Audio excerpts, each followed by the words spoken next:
Good morning, ladies and gentlemen.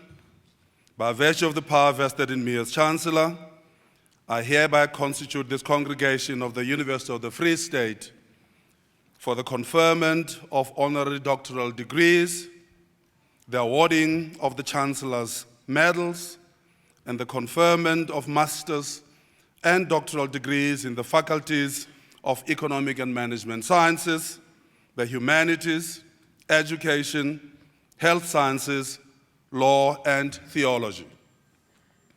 I therefore confer master's and doctoral degrees on all the candidates that the deans or their representatives present to this congregation. In addition, I hereby confer degrees on those whose names appear in the program but who are not present here today.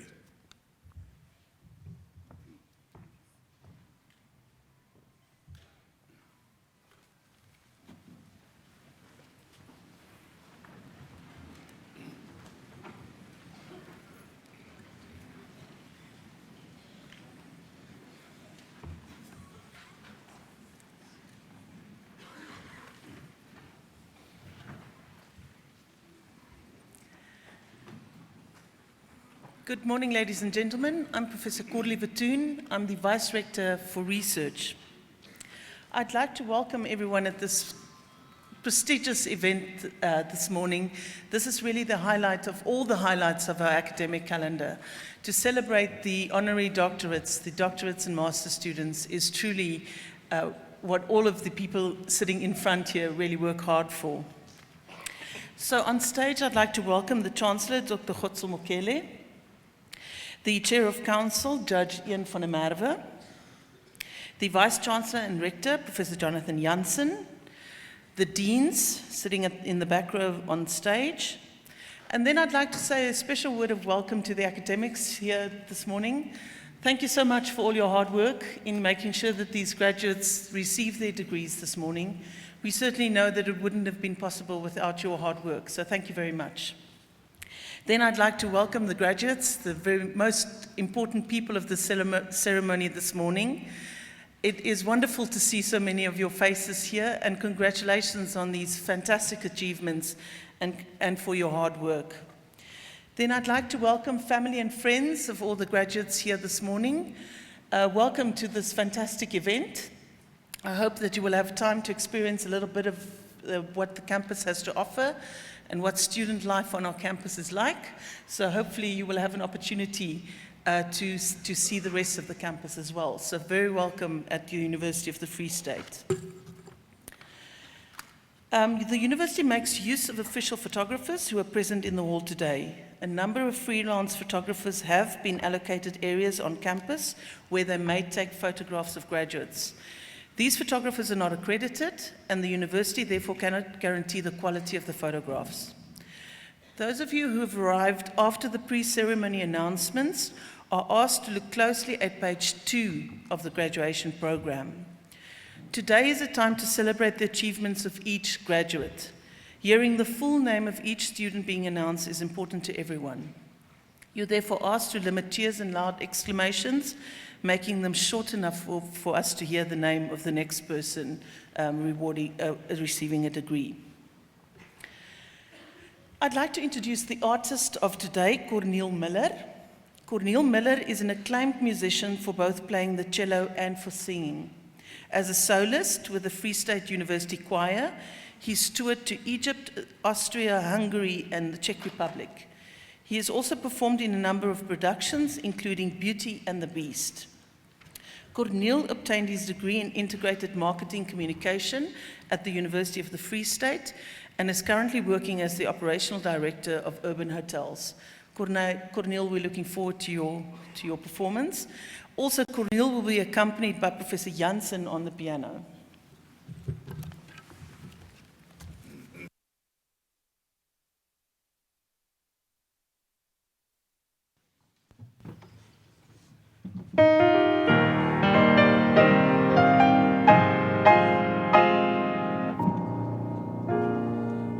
I can help somebody as I pass along, if I can cheer somebody with a word or song, if I can show somebody how they traveling wrong, then my living shall not be in vain. Oh, then my living shall not be in vain. Then my living shall not be in vain. If I can help somebody as I pass along, then my living shall not be in vain. If I can do my duty as a good man ought, if I can bring back beauty to a world abroad, if I can spread love's message as the Master taught, then my living shall not be in vain. Oh, then my living shall not be in vain. Then my living shall not be in vain. If I can help somebody as I pass along, then my living shall not be in vain.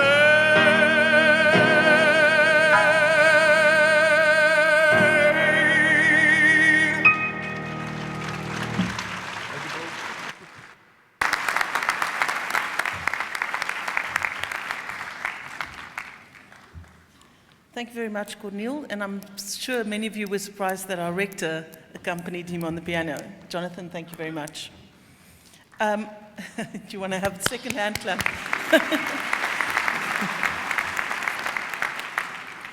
I now call upon the Dean of the Faculty of Economic and Management Science, Professor Henry Kroukamp, to present the candidates for the conferment of the Honorary doctoral degrees. He will be assisted by Professor Jelena van Zyl. They will be followed by the Dean of the Faculty of Humanities, Professor Lucius Botha, assisted by Professor Heidi Hudson.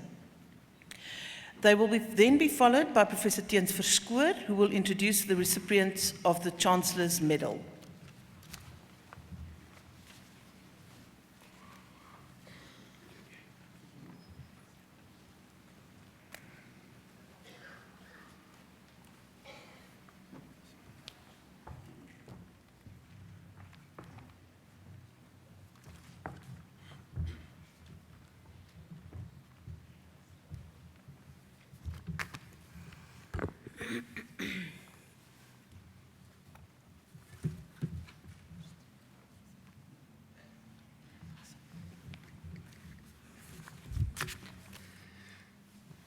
Mr. Chancellor, I have the privilege to request you to confer the degree Doctor Economiae Honoris Causa on Rahul Jethro Khoza.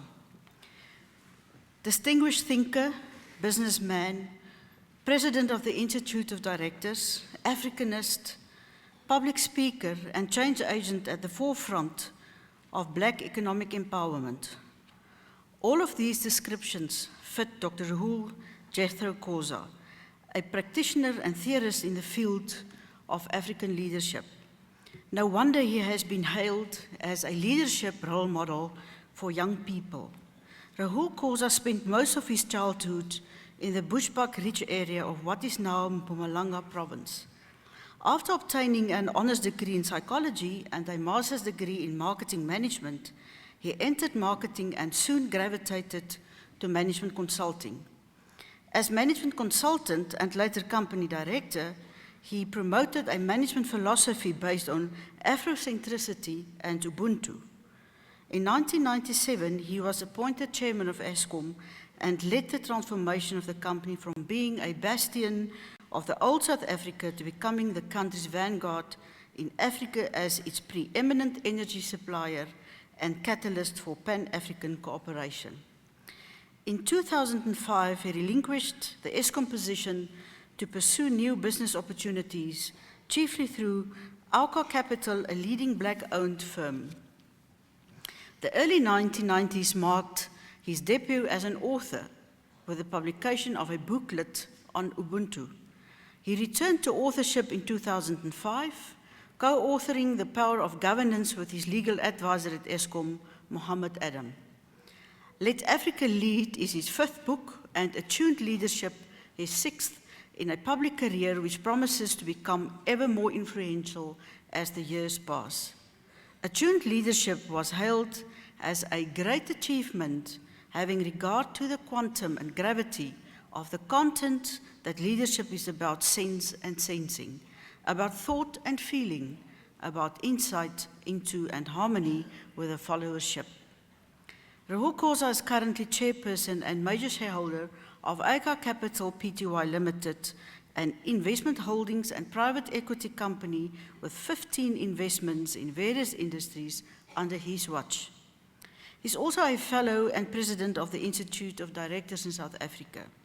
His past achievements include the following: Director of Nampak Limited and Old Mutual PLC, member of the Presidential Economic Advisory Panel of the Republic of South Africa, member of the Honorary International Investment Council of Nigeria, member, director, and patron of the Black Management Forum, the BMF, founding chairperson of the NEPAD Business Group, which promotes the vision of an African Renaissance, and founding chairperson of the NEPAD Business Foundation.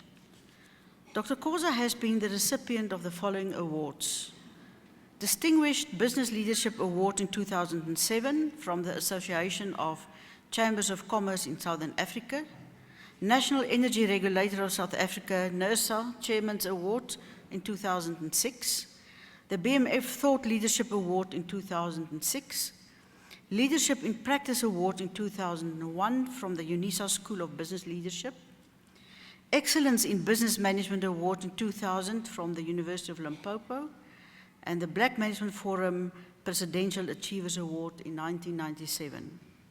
Previous chairmanships include Eskom Holdings Limited, the Coordinated Network Investment, Stolcon, Vodac, amongst other.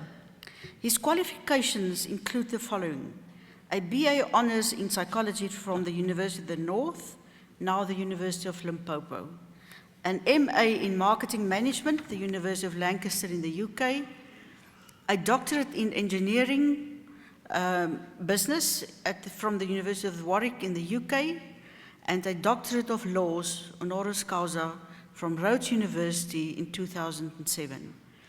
He's also Professor Extraordinaire at the University of Stellenbosch Business School, where he has lectured on business strategy, leadership, and corporate governance, visiting professor at Rhodes Investec Business School, and visiting professor at the UFS Business School, where he has lectured on leadership. Dr. Khoza is married to Mamsi, and they have 2 daughters and 1 grandchild. The University of the Free State considers it a privilege and an honor to confer the degree of Doctor Economy honoris causa on Rahul Jethro Khoza. Mr. Chancellor, I now request you to confer the Doctor Economy honoris causa on Dr. Rahul Khoza.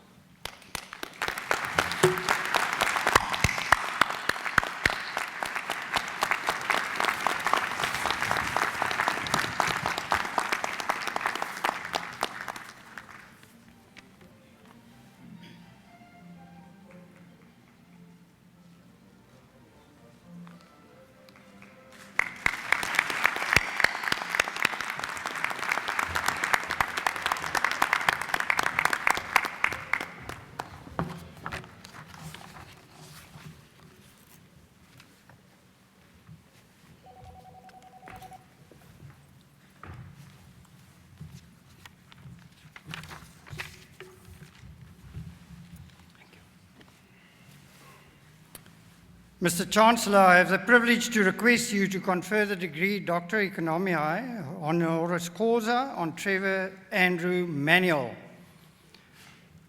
Trevor Andrew Manuel was born in Cape Town and matriculated at Harold Cressy High School in 1974 in Cape Town. He served as Cabinet Minister from 1994 to 2014 under the first 4 presidents of the Democratic South Africa, Presidents Mandela, Mbeki, Mtlantle, and Zuma. He was first appointed to the Cabinet as Minister of Trade and Industry in May 1994, a portfolio he held for 2 years.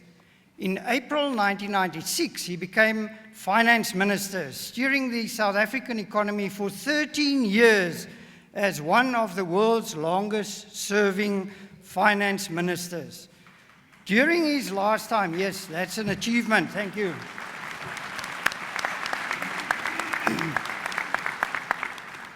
During his last term in office, he served as Minister in the Presidency and was responsible for the National Planning Commission, a position he held from May 2009 to May 2014. During his 2 decades as a Cabinet Minister, he also served as Member of Parliament representing the ANC in a system of proportional representation. His ministerial career highlights have tracked 2 decades of major social and economic development in the South African economy. As Minister of Trade and Industry, he led the process of reintegrating South Africa into a global economy after decades of sanctions and disinvestment. Domestically, he introduced extensive support measures for small, medium, and micro enterprises to boost local economic development and grow business enterprise. During his tenure as Minister of Finance, he stabilized the macroeconomy, returned economy to growth, so we need you back, significantly transformed the fiscal system in respect of taxation and public spending, reduced South Africa's fiscal deficit and debt, and introduced an intergovernmental system to efficiently manage expenditure across the 3 spheres of government. He spearheaded the Financial Sector Charter, a first of its kind in this country, aimed at transforming the financial sector and providing financial services to the majority of South Africans previously excluded from the formal economy. As chairperson of the National Planning Commission, he oversaw the drafting of the broad accepted, now very famous National Development Plan 2030 for the country. Now, during his ministerial career, Trevor Manuel assumed a number of ex officio positions in international bodies. And listen to this, ladies and gentlemen. The United Nations Commission for Trade and Development, the World Bank, the IMF, the G20, the African Development Bank, and the Southern African Development Community. He was elected by his peers as a chair of a number of these bodies and, inter alia, served 2 terms as chairperson of the Development Committee of the World Bank. He was also appointed to serve in various capacities in his own right, which included being Special Envoy for Financing Development on 2 occasions, 2001 and 2008, for successive Secretaries General of the United Nations. He served on the international commissions such as the Task Force on Global Public Goods, Africa Commission, Commission on Growth and Development, the Global Ocean Commission, and he was co-chaired that, and the Commission of the New Climate Economy.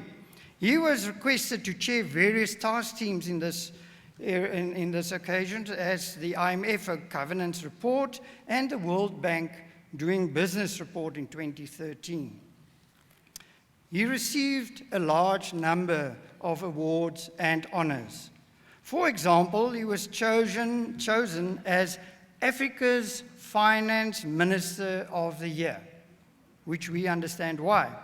and he received the Woodrow Wilson Public Service Award.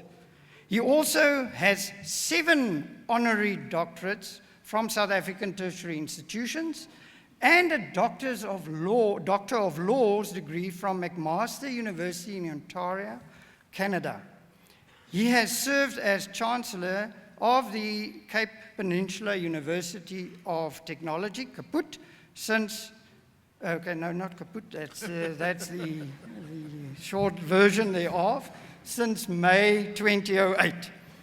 He has been Honorary Professor at the School of Development Policy and Practice at UCT, where he's a Senior Political Fellow since 2015, and he's a Professor Extraordinaire at the University of Johannesburg since 2014. Professor Elena, he agreed this morning that he will be part of our business school as well after this ceremony. Thank you very much, sir. Then, Trevor Manuel, ladies and gentlemen, serves as a non-executive director on the boards of Swiss Re and SAB Miller. He is also senior advisor to and deputy chairperson of Rothschild, to the deputy chairperson of Rothschild. He's a trustee of the Alan Gray Orbis Endowment Trust and a member of the advisory board of the Center for African Cities at UCT. He continues to serve on a number of ad hoc commissions, including the Commission on the New Climate Economy, and he's a member of the UN Secretary General's Task Team on Humanitarian Financing. Last but not least, ladies and gentlemen, and probably the most important fact, is that Mr. Manuel is married to Maria Ramos. Therefore, the University of the Free State considers it a privilege and an honor to confer the degree of Doctor Economiae Honoris Causa on Trevor Andrew Manuel. And Mr. Chancellor, it's therefore my honor to now request you to confer this degree, Doctor Economiae Honoris Causa on Trevor Andrew Manuel.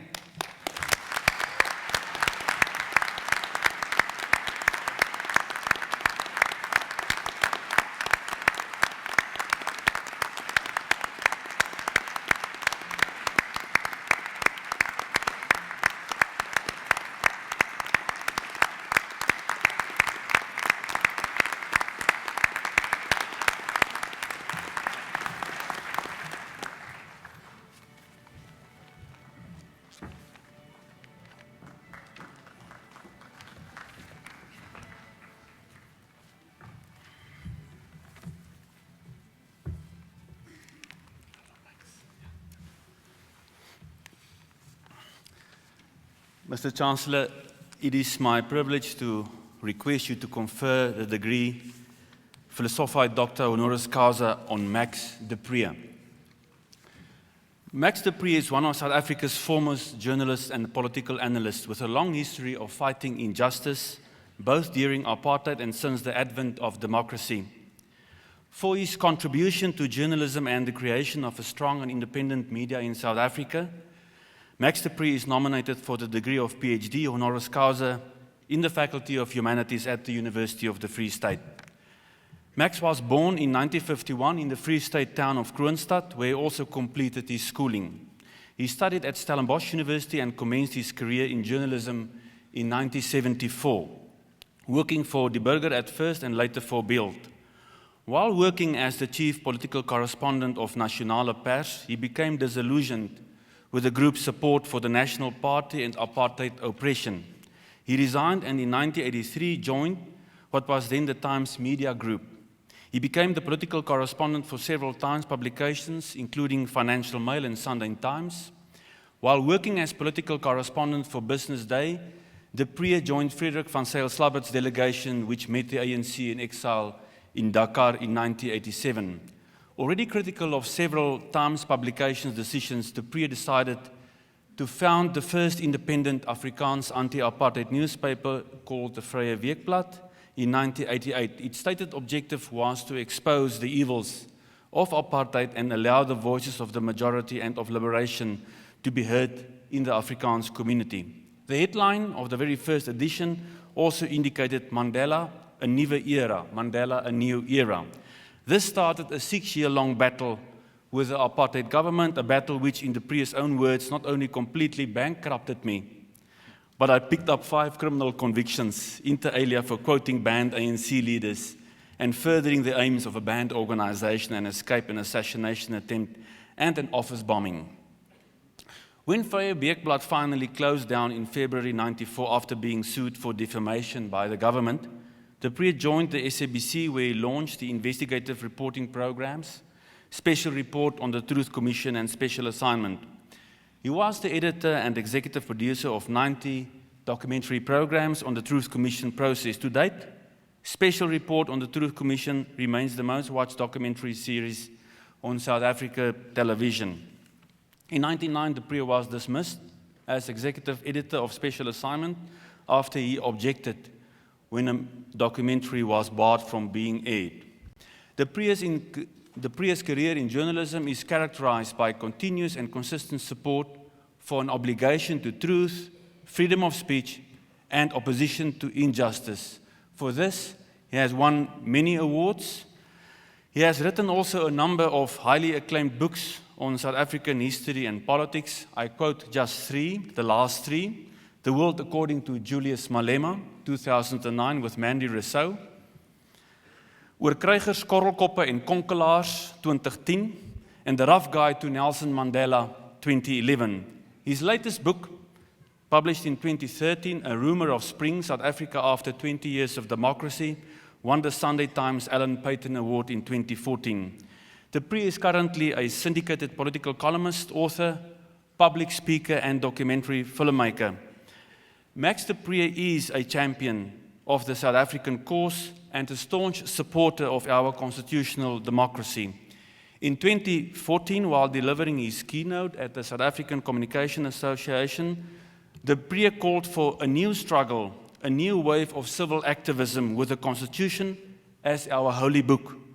It is a pact between the powerful and the powerless, and everyone in between, to behave in a certain way, and we should hold everybody to it. His journalistic integrity and commitment to democracy are beyond reproach and serve as an example to all of us of how the media, as well as committed citizens, can effect change through public debate and active participation in the democratic process. This is, however, only possible through unimpeded freedom of expression as expressed in Section 16 of the Constitution. In this regard, media freedom is of the utmost importance.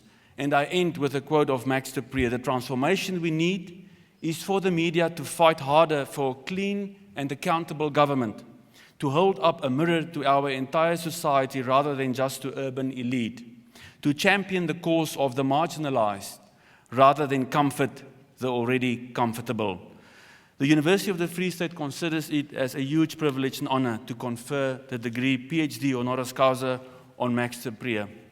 Chancellor, I request you to confer this degree to Max du Preez.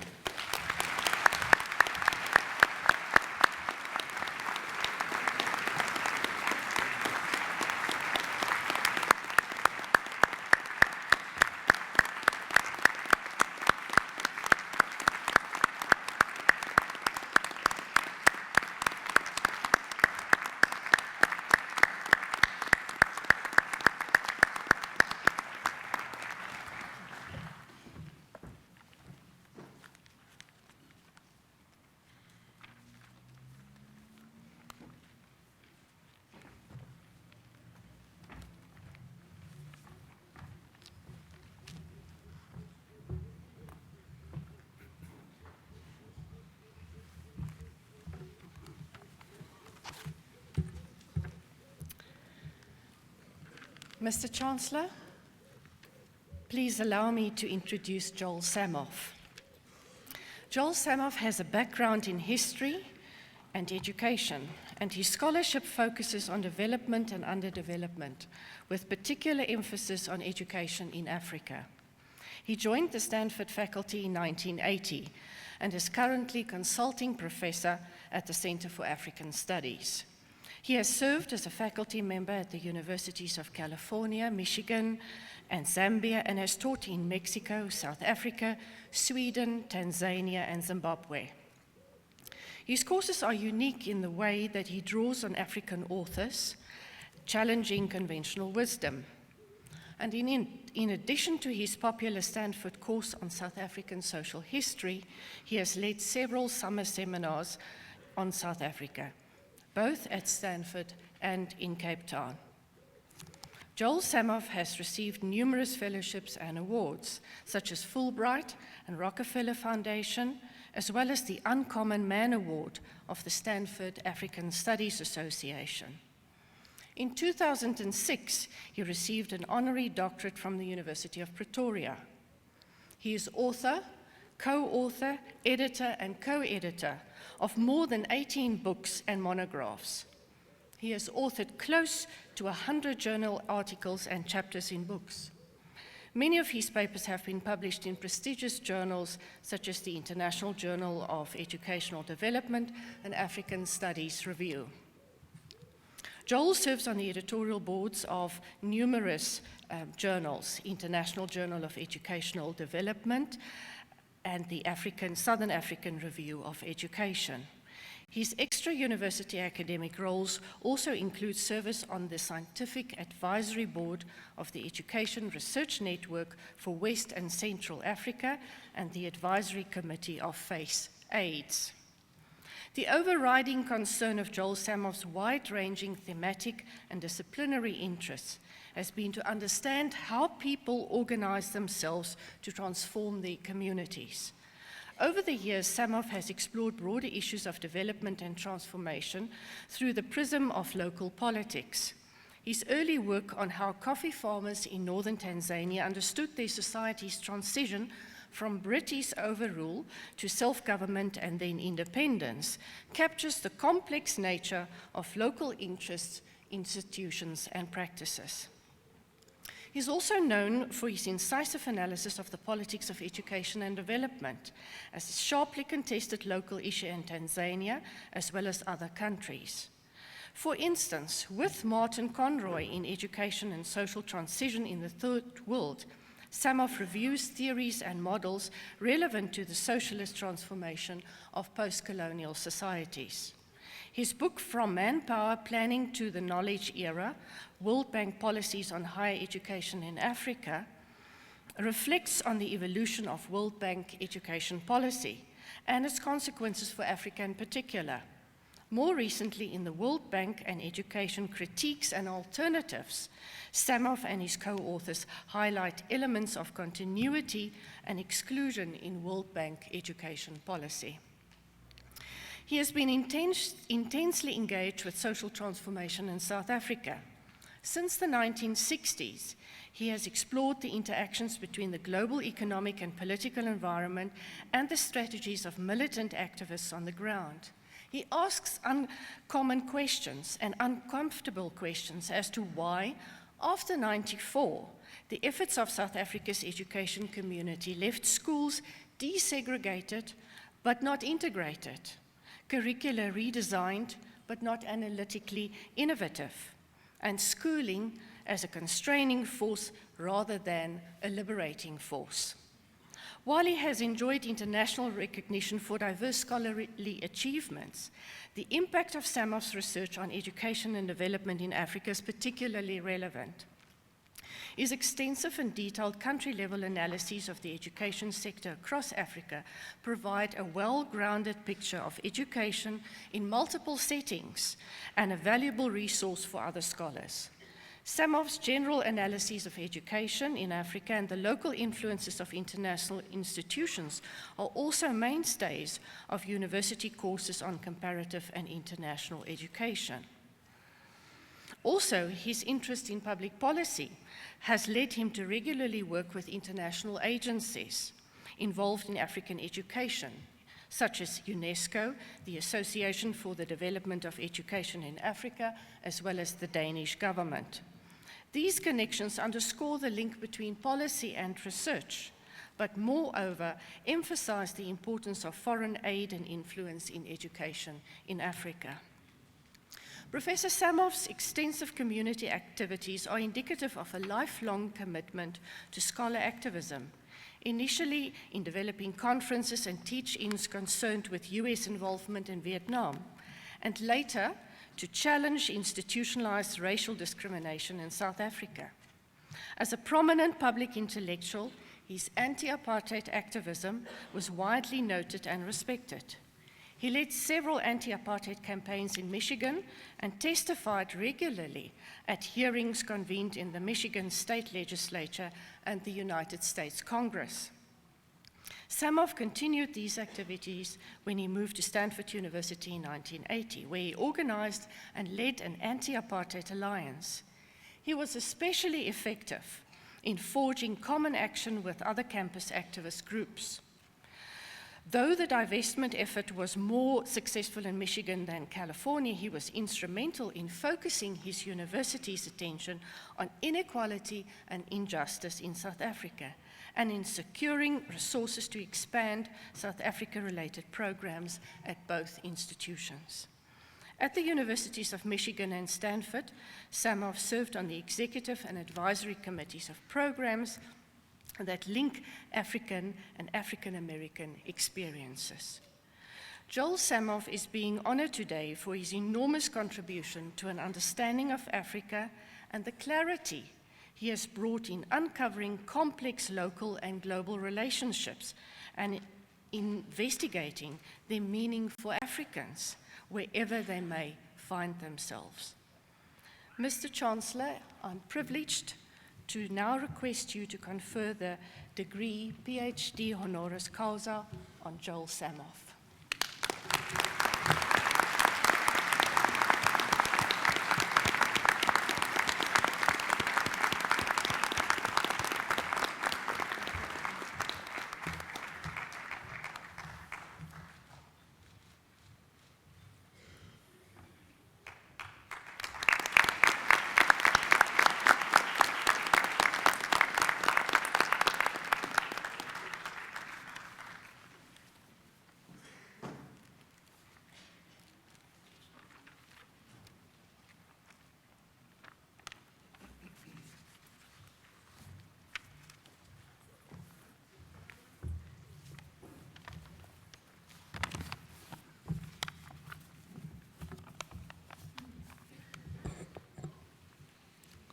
Chancellor, it is my privilege to introduce to you today a brother and a sister as recipients of the Chancellor's Medal, and we start with the brother. Anthony Douglas Osler and his sister Marguerite, and we'll get to her later on, are the children of Springbok rugby player Stanley Osler and a prominent educator. It was in the early 1930s to the late 1960s, and who stood firm in the National Council for Education for a single education system. And like their father, they are dedicated to an ethical path forward for education based on personal, spiritual, intellectual, emotional, and physical development. Anthony and Marguerite work closely together across the fluid boundaries of their respective fields. Anthony Osler was born on 31 January 1948. After his school years in Natal, he studied law at the Universities of Stellenbosch for the BA degree and Cape Town for the LLB degree. Subsequently, he left for London to work as a musician and manual laborer. And there he came into contact with a group of Tibetan monks in exile. He began to study Tibetan Buddhism while teaching English, Latin, and divinity at the Chichester Cathedral Choir School, the heart of British Anglicanism.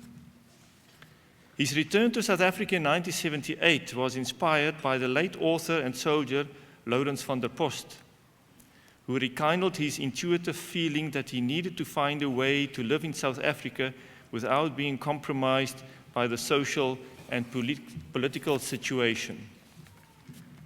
He took up a post as meditation instructor at South Africa's first Buddhist retreat center in Ikopo, and also completed an honors degree in theology cum laude at the University of Natal in 1982.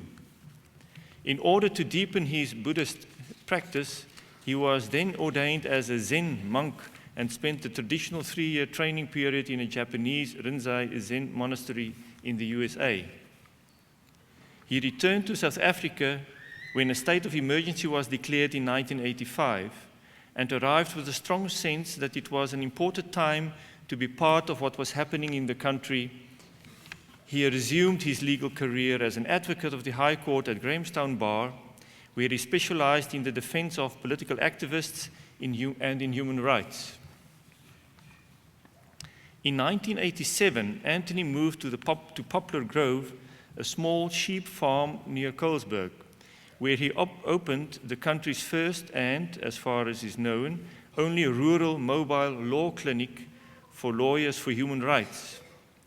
The law clinic practiced its legal activism during the period of the first democratic election in 1994, while Anthony also worked for the first independent electoral commission as deputy director, monitoring the Northern Cape. Thereafter, the law clinic extended the functions of the Legal Aid Board to rural areas to provide the poor with legal assistance. In 2003, however, funding finally ran out, and since then he has specialized in community and labor work. He was an ad hoc member of the Industrial Court, now the Labor Court, and thereafter part-time senior commissioner of the Commission for Conciliation, Mediation and Arbitration. He also served as a member of a number of private and governmental dispute resolution panels. Currently, he conducts labor arbitrations on a semi-retired basis. On the Zen front, he had been formally recognized as a teacher in the Zen Kuan tradition of Furnace Mountain and leads regular Zen retreats at the farm and venues close to major urban centers. This Zen practice is characterized by the application of Zen principles to contemporary South African life to find creative ways to deal with the fractures and anxiety in our society. Against this backdrop, Anthony and his wife Margie hold workshops at the farm for abused and traumatized local children. The Zen practice at Poplar Grove emphasizes the development of a truly inclusive sense of community, regardless of race, sex, or religion. The University of the Free State regards it as a privilege and honor to award the Chancellor's Medal to Anthony Douglas Osler.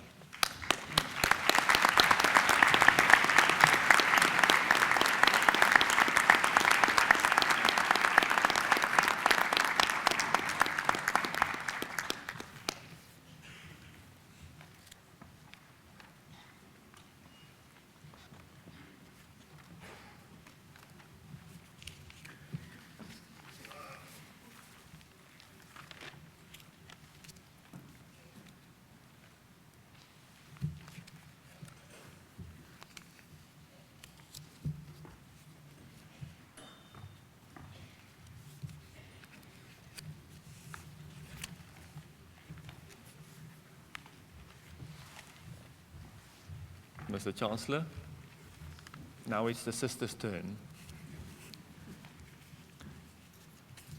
Marguerite van der Merwe obtained the BA degree and higher education diploma from the University of Cape Town. She also attended master classes in training Tai Chi, was a training and teachers got a training and teacher certificate on the Alexander Technique, South Africa and in London.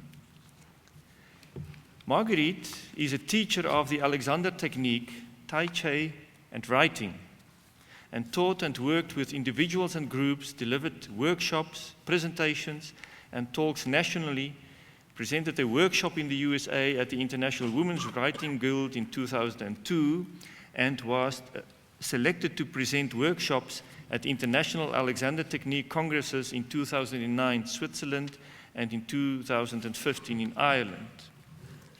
Her current working life includes professional sessions, workshops, talks, retreats, and presentations of the life skills associated with the Alexander technique, teaching a variety of ages, young to elderly, applied to many activities from the performing arts to business, the classroom fashion models, sports, exercise, and computer work. Her focus falls on perfect posture, children and adults, ageless grace and elegance, walking wellness, and walking for the land. She published inter alia a coffee table art form book titled The Art of Walking, Path to Health and to Richness of Well-Being in 2011. Evolution, Enriching Feminine Consciousness and Body Awareness in 2005. Marguerite has worked tirelessly and creatively since 1987 to teach and establish the little-known Alexander technique in South Africa. Developed by F.M. Alexander and endorsed by such visionaries and luminaries as John Dewey, Sir George Trevelyan, Education, Sir Charles Sherrington, and Raymond Dart in Science, Neuroscience, and Neurophysics. This is a practical, visionary, educational, preventative, restorative method for a wide variety of physical problems: strain, injury, back, neck, arm, leg, pain, endemic anxiety, overactive nervous systems, the startle reflex, etc. The method also entails the teaching of essential life skills of attention, awareness, observation, and consciousness. Marguerite regards this as her life's calling, and she has developed unique teaching environments to include ecology, poetry, and wisdom teaching. She has been widely acknowledged for the creativity and integrity of her approach, as well as her caring attitude, experience, immaculate teaching style, understanding of human nature, and gentle guidance in remedying the many imbalances caused by modern lifestyles. She has enabled hundreds of people of all ages and walks of life to become more proficient at what they do, to be healthier, to find true relaxedness in activity, and to find relief from pain. She is determined to find effective ways to introduce this work into the field of education as an approach vital to the evolution of the country and its people. The University of the Free State regards it as a privilege and honor to award the Chancellor Medal to Marguerite van der Merwe.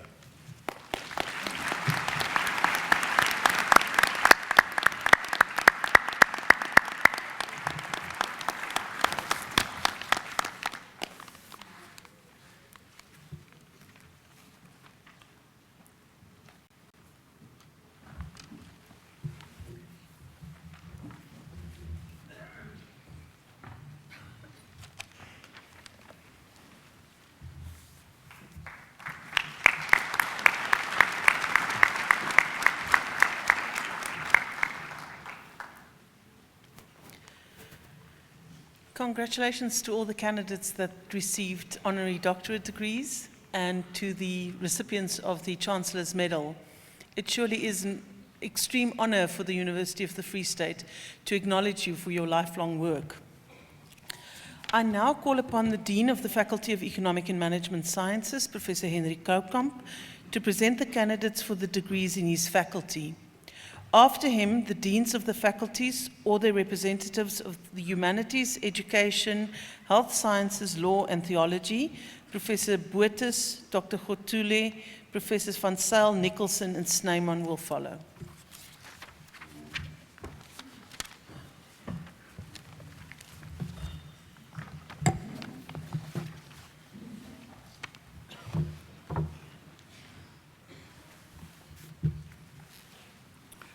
Mr. Chancellor, I have the privilege to request you to confer the following degrees on the candidates I introduce to you. Magister Commerce, Achandina NMJ with specialization in business management.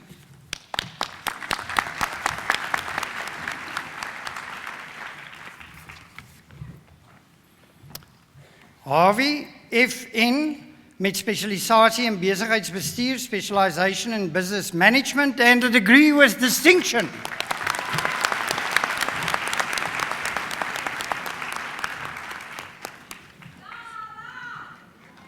Mutlaklo KJ with specialization in advanced business management.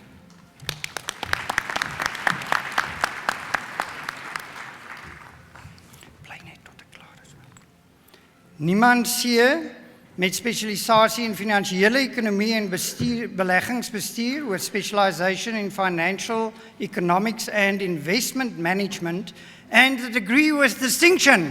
Geraad met lof.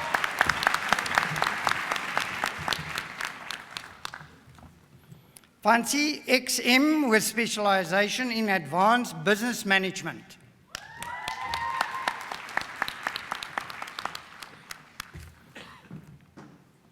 Rust EC met specialisatie in besigheidsbestuur, specialization in business management and a degree with distinction. Geraad met lof.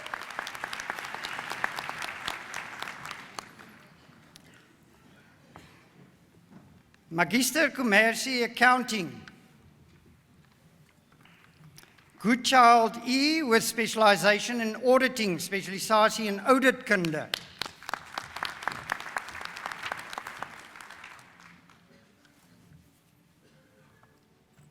Master of Business Administration, Magister in Besigheidsadministrasie. Athanasopoulos M.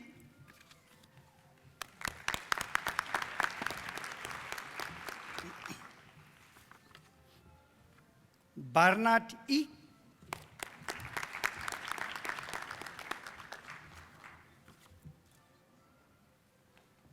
Brown R.W. and a degree with distinction. Graad met lof.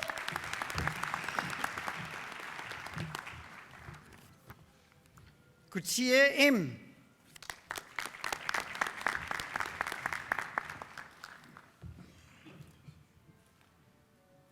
Dubel R.J.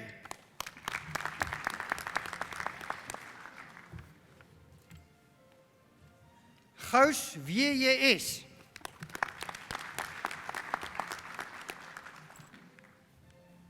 Hayward J.C.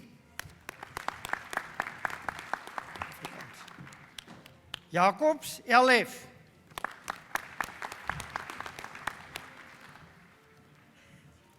Kalani F.L.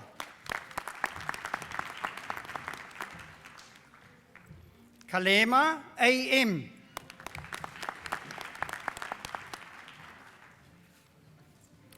Creer A in die graad met lof, the degree with distinction.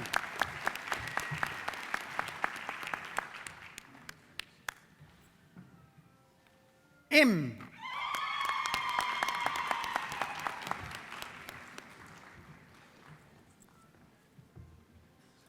Maketa M.L.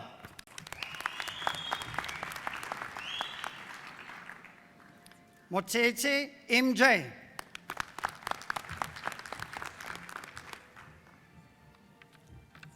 Opperman M.J.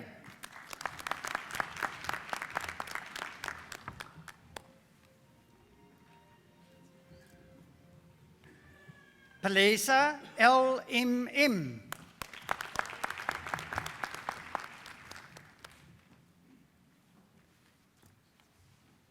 Puloba K.M.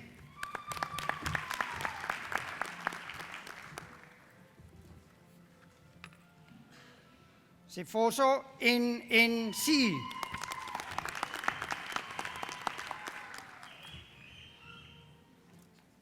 Strauss J.S.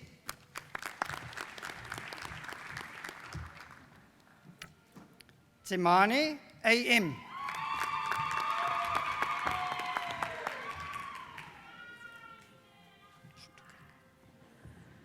Van der Berg J.C.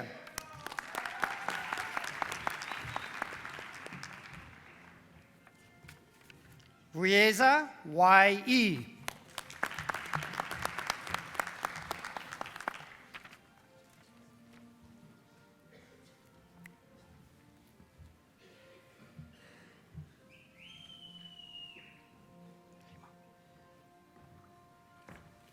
Magister in Development Studies, Magister in Ontwikkelingsstudie.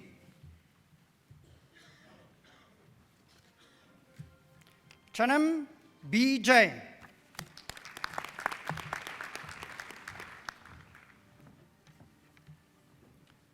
Chawalo NB.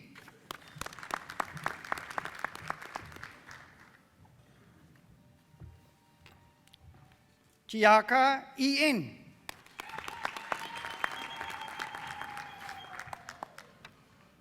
Chweu MA.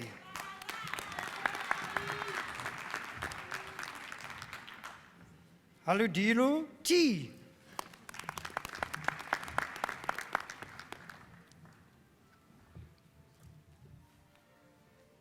Jonker G.J.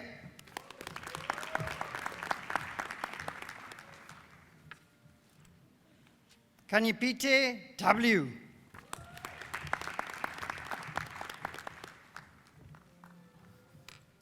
Malete T.B.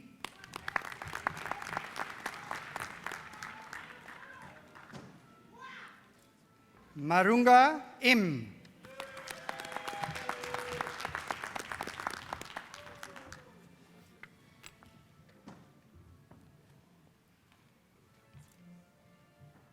Matonga DM.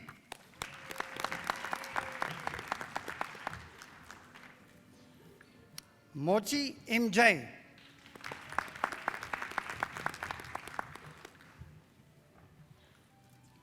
Kwachimodimo MC.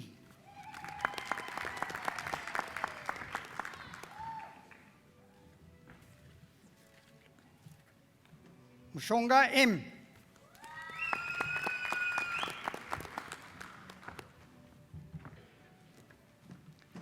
Nkatrane in P.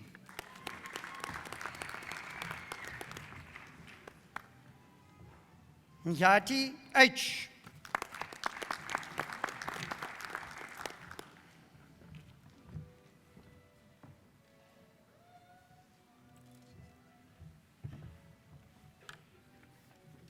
Paleka V.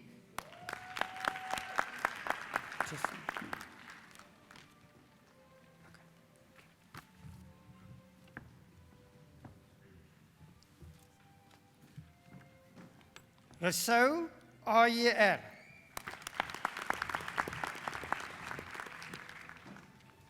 Strake M. And the degree was distinction in graad met lof.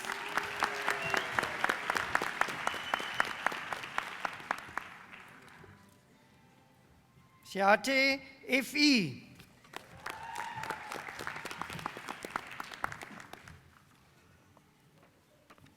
Magister in Public Administration, Magister in Publieke Administrasie.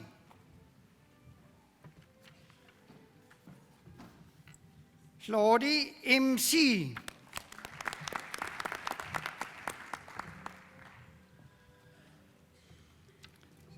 Lecito PM.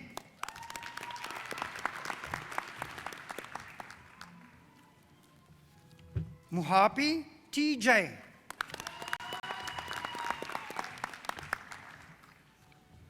Ramatabu LT.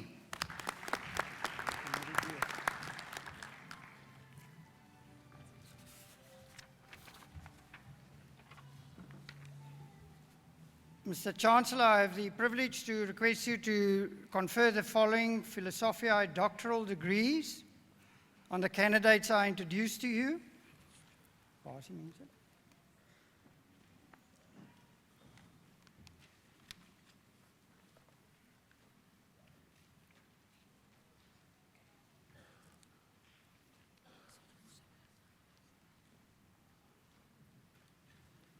Hübner M. with specialization in development studies with a thesis titled Perspectives on Engineering Education in Universities and its Contribution to Sustainable Human Development in Germany and South Africa. The promoter, Professor Melanie Walker, and co-promoter, Dr. Meredy Wilson-Stradom.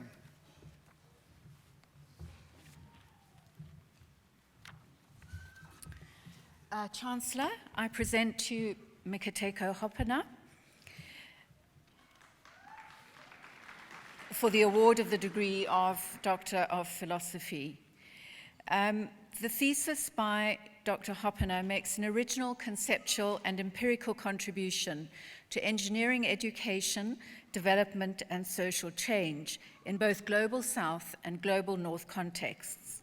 The study explores, describes, and combines multi-perspectival empirical data from Germany and South Africa.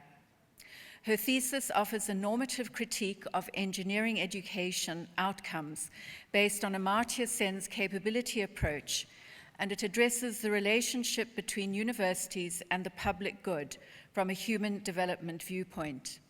In doing so, the thesis points to multidimensional freedoms and functionings, particularly those of the poor, as proxies of development that is socially just. Chancellor, I present to you Mikateko Hoppener.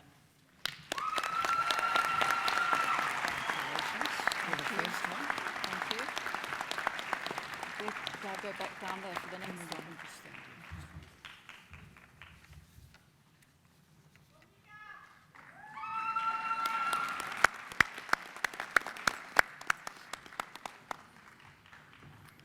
Matunga O, with specialization in development studies, with a thesis titled Experiences of Disabled Students at 2 South African Universities, a Capabilities Approach.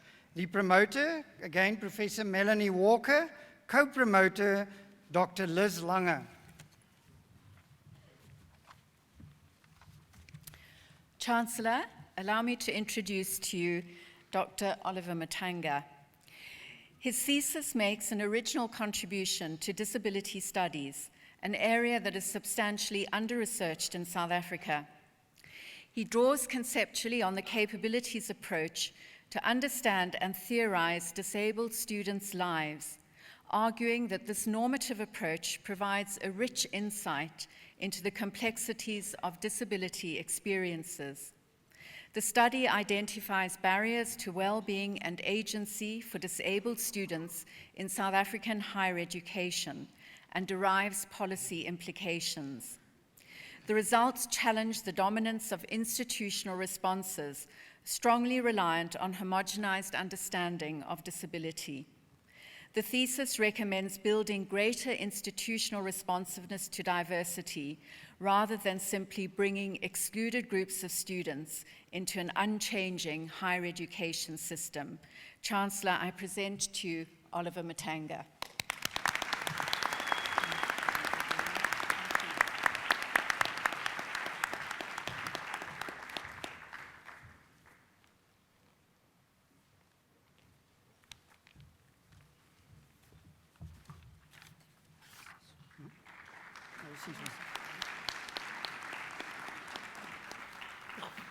Paul A.N. with specialization in economics, met spesialisasie in economie, with a thesis titled Poverty and Migration in a Transformed South Africa. The promoter, Professor Frikkie Boysen.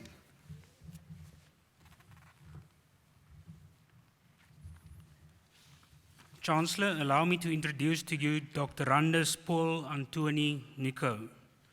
The promovendus makes a contribution to a subject of importance in the country's development context. The candidate's research finds that in KwaZulu-Natal, dynasty households in the post-apartheid era are better off than their core counterparts in terms of levels of welfare and poverty. Core household members, though, play an important role in poverty alleviation in dynasty households. Even so, the intergenerational transfer of poverty remains a reality. Mobility among core households increased over the post-apartheid era, with evidence for the use of migration as a risk diversification and co-insurance strategy. In all, the thesis emphasizes the role of migration in development dynamics. Chancellor, I present to you Antoni Nico Paul.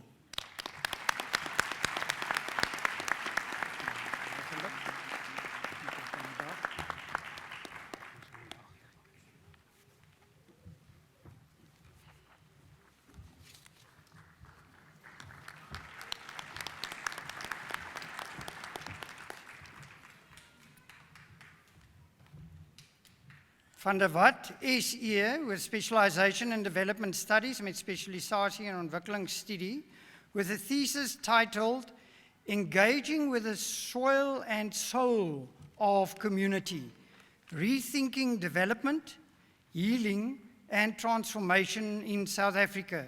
The promoter, Professor Lucius Botha. Chancellor, allow me to introduce you to Dr. Randa Sophia Elizabeth van der Walt. The promovenda highlights the impact of multiple layers of wounding and oppression on communities, especially the internalization of messages of inferiority and superiority. The research critically explores community development practice in the context of communal woundedness. She uses 2 case studies from her own praxis to elicit 8 critical elements of a healing approach. These elements suggest a movement from an unconscious acceptance of false messages of self to a state of critical consciousness, the unveiling of the authentic self, and carefully designed action. She then argues for the incorporation of a healing approach into mainstream community development praxis. Chancellor, I present to you Sophia Elizabeth van der Walt.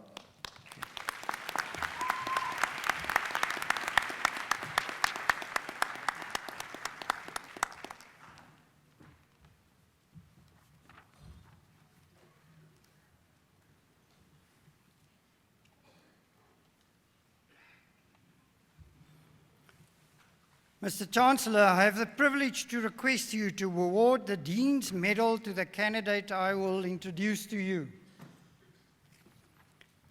The Dean's Medal awarded to the student who achieved the best results in respect of a master's degree in the Faculty of Economic and Management Sciences to Mr. Meneer Francois Nicolas Harvey, Magister Commercie with a specialization in business management.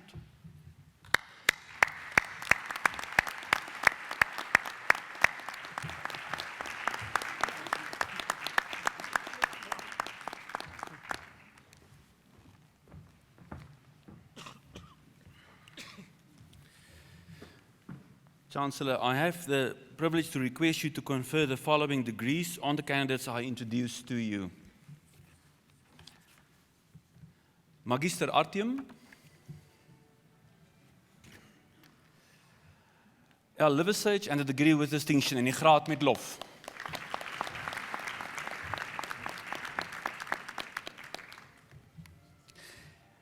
E.C. Lombard met specialisatie in sielkunde, specialization in psychology.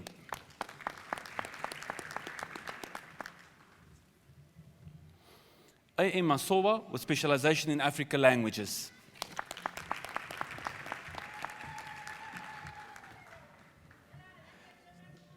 B. Mohale with specialization in political science.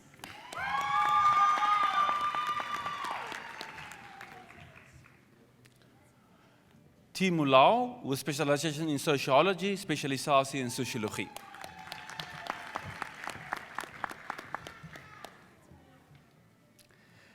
Gigi Moutclaudi with specialization in business management.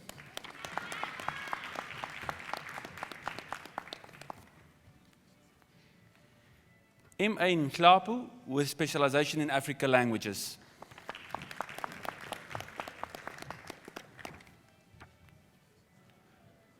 Osorio Mullet, D, with specialization in psychology.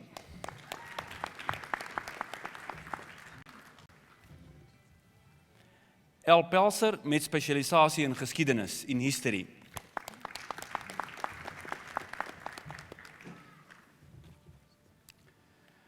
J.P. Sherman with specialization in history, specialisatie in geskiedenis.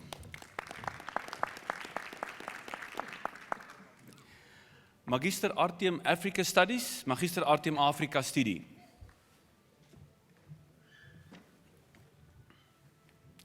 J.T. Kufandirore and a degree with distinction in die graad met lof.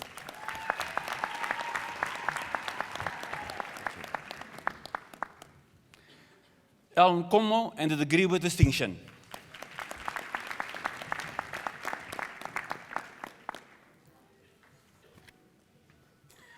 Magister Artium Gender Studies, Magister Artium Gender Studie.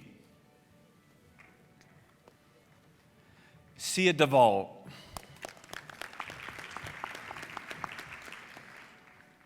Magister Artium Clinical Psychology, Magister Artium Klinische Sielkunde.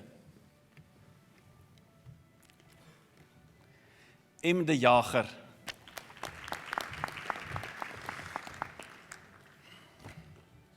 R. du Plessis.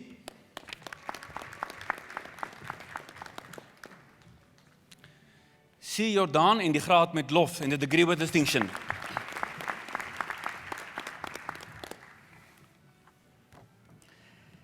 T.C. Smith.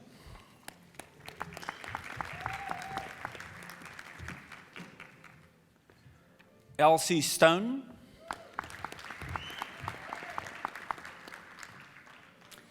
Magister Artium Communication Science, Magister Artium Kommunikasiekunde.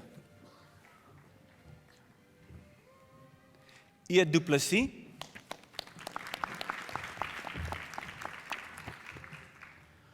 A. van Balen en the degree with distinction in die graad met lof. Magister Artium Human Movement Science, Magister Artium Menslike Bewegingskunde. A. Veldhagen.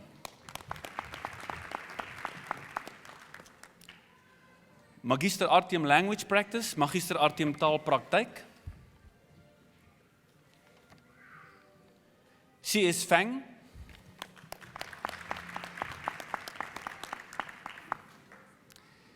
Look at the camera. Yeah, look at the camera. P.P. Masala. Okay.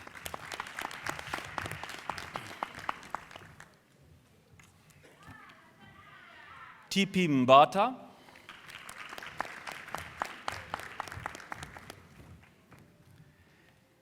M.K. Mkashane.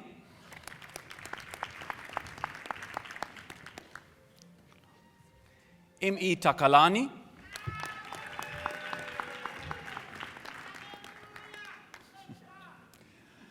Magister Artium Counseling Psychology, Magister Artium Voorligting Sielkunde. M. Barnes and the degree with distinction in die graad met lof.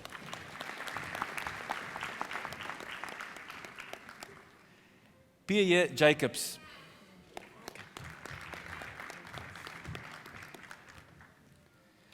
B. Schleboes in die graad met lof and the degree with distinction.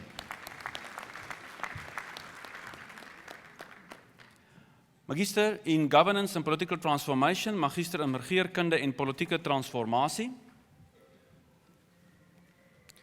F.C. Catherine.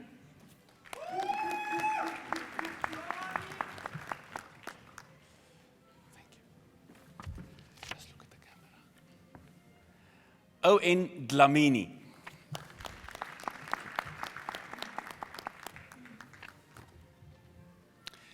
T.C. Mahdi.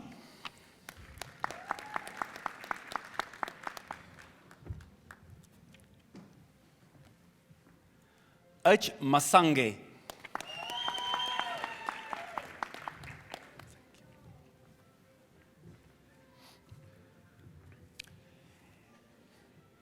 N.B. Mavundla.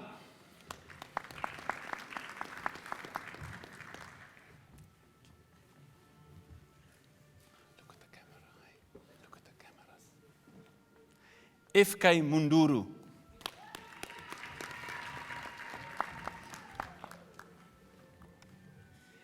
M.G. Kwabe.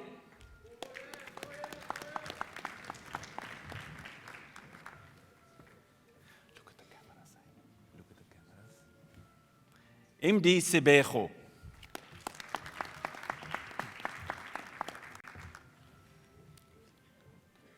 T.N. Sikautu.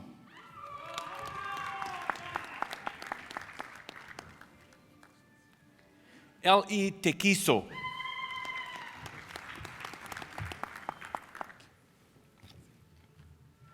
C.N. Wundla.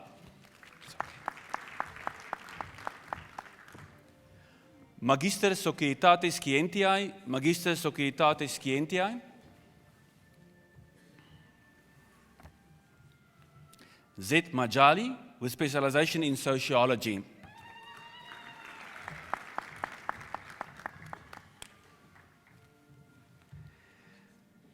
M.E.M. Moletsane and the degree with distinction in die graad met lof in sociology.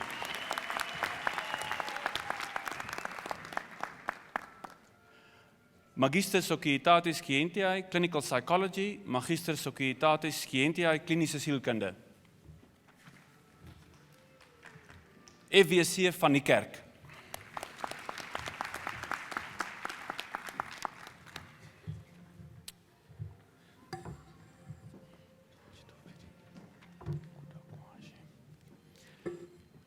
Philosophiae Doctor, Kudakwashe Chitufiri, with specialization in Africa Studies, with a thesis titled Urban Protest, Citizenship and the City, the History of Residents' Associations and African Urban Representation in Colonial Harare, Zimbabwe. Promoter, Professor Ian Phimister, co-promoter, Professor Neil Roos.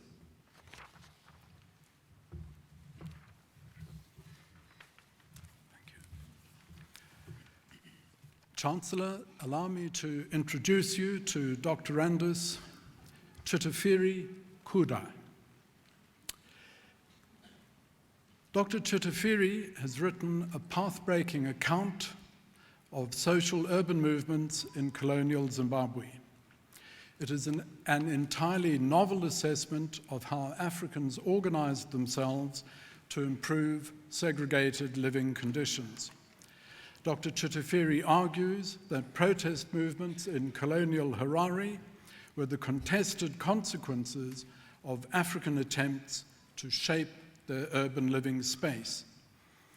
It is a study that looks beyond the confining categories of labor and nationalist history in analyzing the rise of African protest in the colonial period.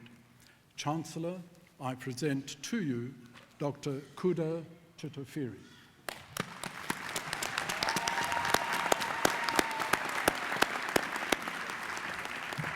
I'm going to shake your hand many a time.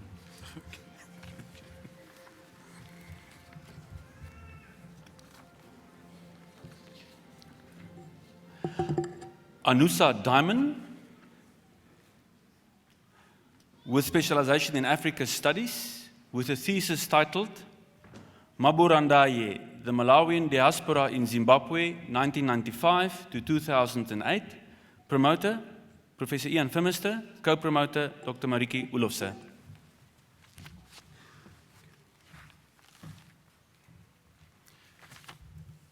Chancellor, allow me to introduce you to Dr. Anusa Diamond. This thesis makes a critical contribution to migrant minority studies in Southern Africa. It explores the making and sustaining of an historically important diasporic community, Malawians first in Southern Rhodesia and then in Zimbabwe. He looks at the roots and continued existence of this enduring but changing, resilient but vulnerable minority community. The thesis is organized around processes of identity, articulation, marginalization, and agency within the changing context of regional and national political formations. Dr. Diamond carefully explores the role this mutable and friable group has played in Zimbabwean politics in the past in order to explain a shifting and critical relationship to the state under both white minority and black majority rule. Chancellor, I present to you Anusa Diamond.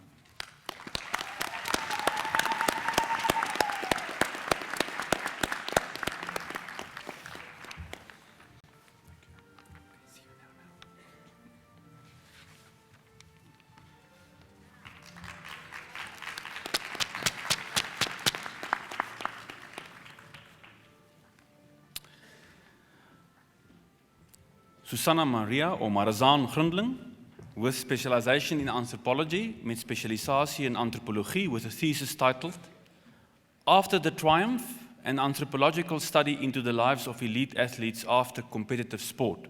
Promoter, Professor Robert Gordon.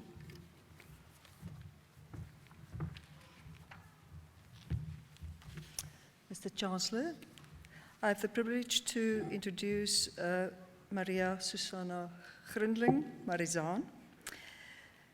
With the thesis, the candidate undertook pioneering research in the emergent field of the anthropology of sport and makes a significant contribution to heritage studies as well. The basic question she posed was, what happens to elite athletes after their competitive days are over? This issue is examined from two perspectives.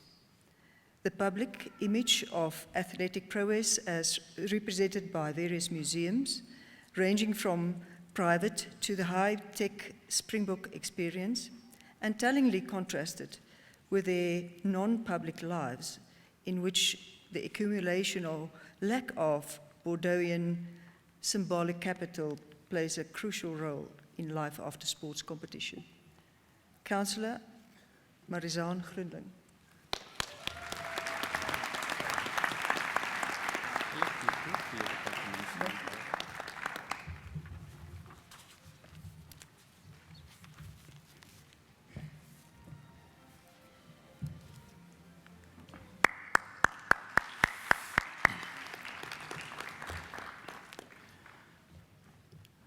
Carol Gay Lombard, with specialization in linguistics met spesialisasie in linguistiek, with a thesis titled The Socio-Onomastic Significance of American Cattle Brands, a Montana Case Study, promoter Professor Peter Raper, co-promoter Professor Theo du Plessis.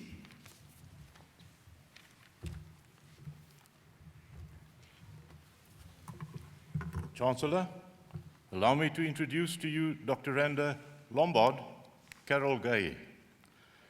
The promovenda makes an original contribution towards the field of socio-onomastics and thereby illustrates the value of socially and culturally relevant interpretations of onomastic meaning. The study represents the first scholarly endeavor to examine American cattle brands from an onomastic perspective and instantaneously offers a rich description of an important element of life in the American West.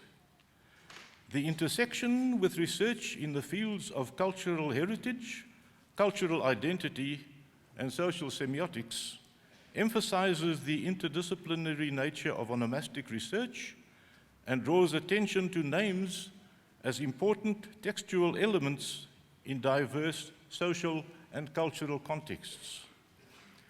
The international assessor strongly recommends publishing the thesis as a monograph. Chancellor, I present to you Carol Gay Lombard. Thank you very much. Thank you very much.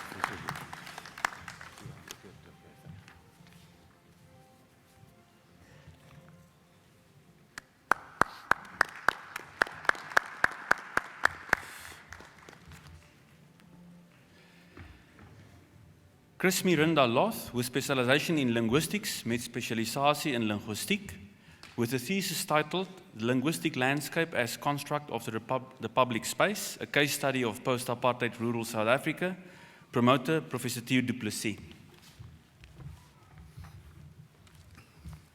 Geachte kanselier, begin my om aan u voor te stel Dr. Randa Chris Mirinda Loth.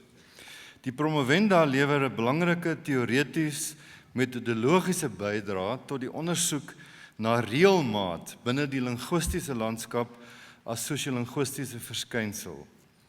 Haar taalbeleid en beplanningsruimtemodel het haar veroorloof om 'n omvattende ondersoek na die linguistiese landskap van 9 dorpe in die Kopanong munisipaliteit in die Suid-Vrystaat uit te voer.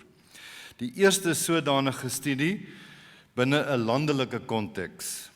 Sy bevind teenstrydig tot bestaande denke dat die beleid en beplanningsruimte die onus om meertalige bevoegdhede binne die linguistiese landskap te operasionaliseer op alle konstitusionerende deelnemers plaas.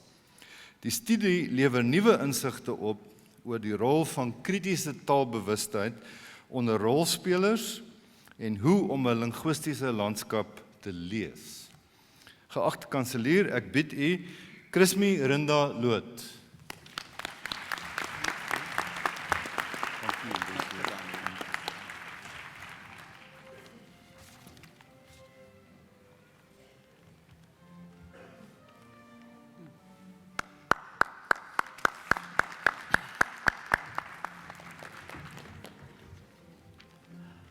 Wilhelmina Maree, with specialization in communication science, met specialisatie in kommunikasiewetenskap, with a thesis titled Nat Nakasa as Existential Journalist.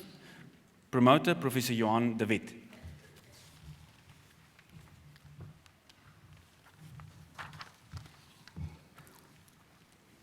Chancellor, allow me to introduce to you Dr. Randa Wilhelmina Maree. The promovenda contributes to the study of unconventional forms of journalism in analyzing the work of the renowned South African journalist Nat Nakasa through the conceptual framework of existentialism. By highlighting contemporary echoes in Nakasa's work, the candidate demonstrates the relevance of a decentering journalistic gaze in the modern public sphere. The study sheds light on the role of the journalist as a critical change agent in an aspiring and developing democracy, and argues for unconventional journalism as a vital element to a pluralistic media environment, specifically in terms of the emphasis existential journalism places on authenticity and responsibility. Chancellor, I present to you Wilhelmina Maree.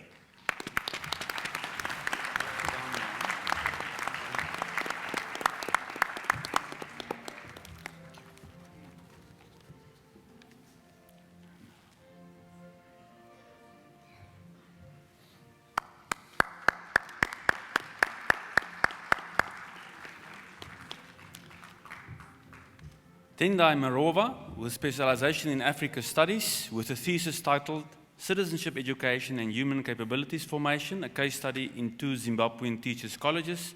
Promoter, Professor Melanie Walker. Co-promoter, Dr. Lux Venkataraman.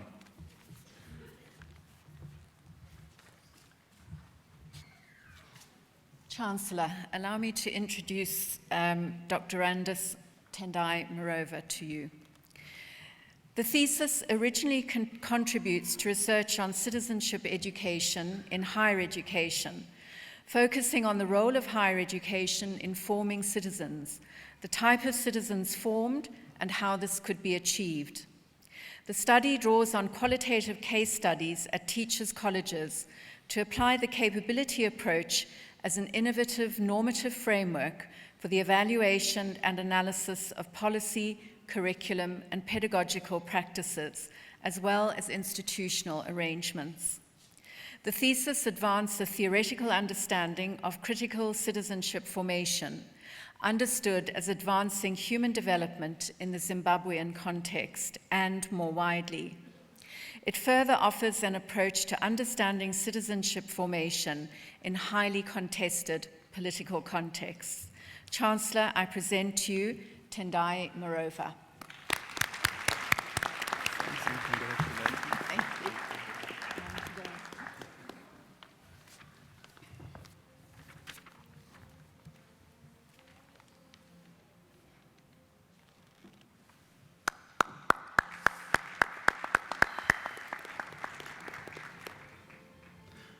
Ivo Mike, with specialization in Africa Studies, with a thesis titled Deviance in Colonial Power, a History of Juvenile Delinquents in Zimbabwe, 1890 to 1960. Promoter, Professor Ian Phimister. Co-promoter, Dr. Kate Law.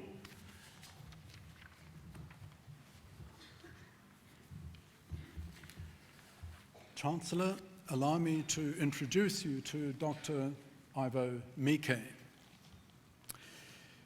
His PhD study takes important steps towards historicizing the development of childhood in colonial Zimbabwe. He accounts for the notion of, in inverted commas, juvenile delinquent as a prism through which constructs of youth behavior, youth policy, and their institutional and administrative links to the state are all analyzed. His study analyzes the meanings of childhood socially constructed by factors such as gender, class, race, and ethnicity. In doing so, Dr. Mike explores the socio-political development of Southern Rhodesian society, demonstrating the diversity and shifting notions of deviance, delinquency, and social order during this period. taking issue with an existing historiography that narrowly focuses on black juvenile delinquency, Mike challenges the notion that racial distinctions overshadow all else in the construction of juvenile delinquency. His study opens up space for creating a more comprehensive history of childhood and youth in Africa. Chancellor, I present to you Ivo Mike.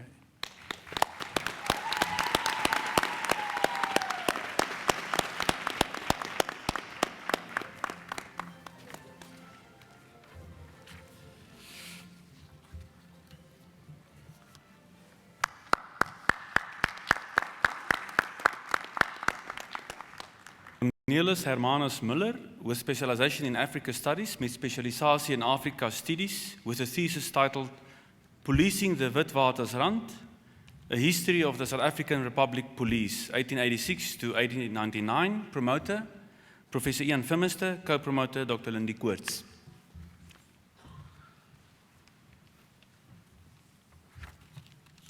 Chancellor, allow me to introduce to you Dr.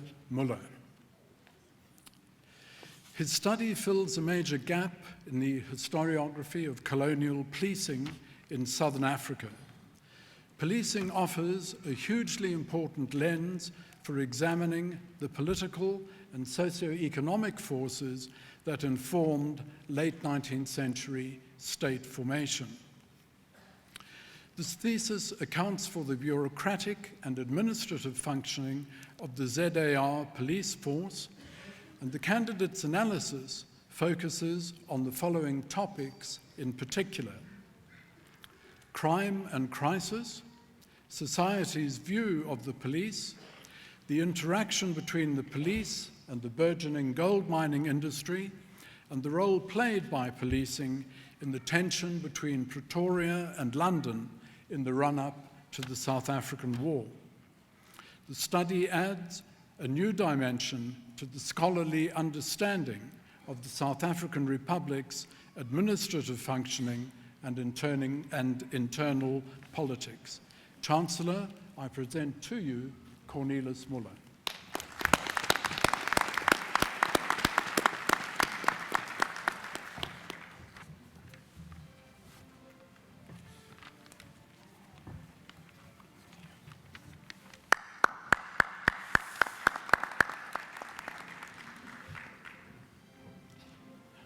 No Ndumeya, with specialization in Africa Studies, with a thesis titled Acquisition, Ownership and Use of Natural Resources in Southeastern Zimbabwe, 1929 to 1969, promoter, Professor Ian Phimister, co-promoter, Dr. Clemens Masakure.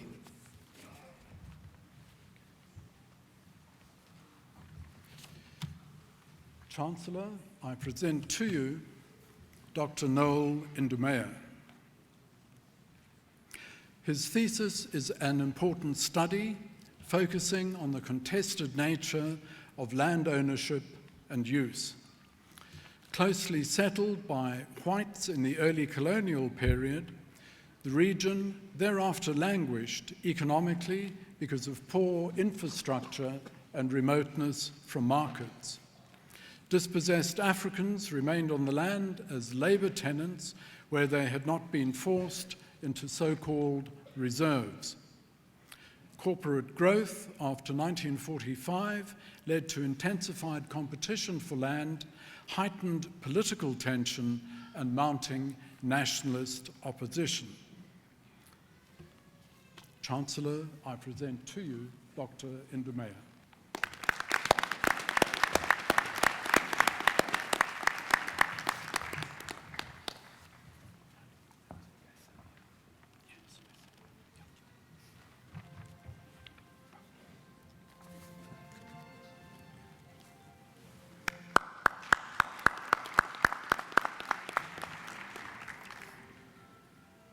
Tinashe Nyamunda, with specialization in Africa Studies, with a thesis titled Financing Rebellion, the Rhodesian State Financial Policy and Exchange Control, 1962 to 1979.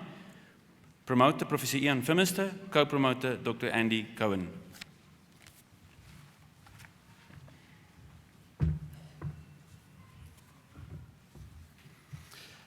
Chancellor, allow me to introduce Dr. Tinashe Nyamunda. His thesis examines the history of finance and exchange control under the government of colonial Zimbabwe from 1962 to 1979.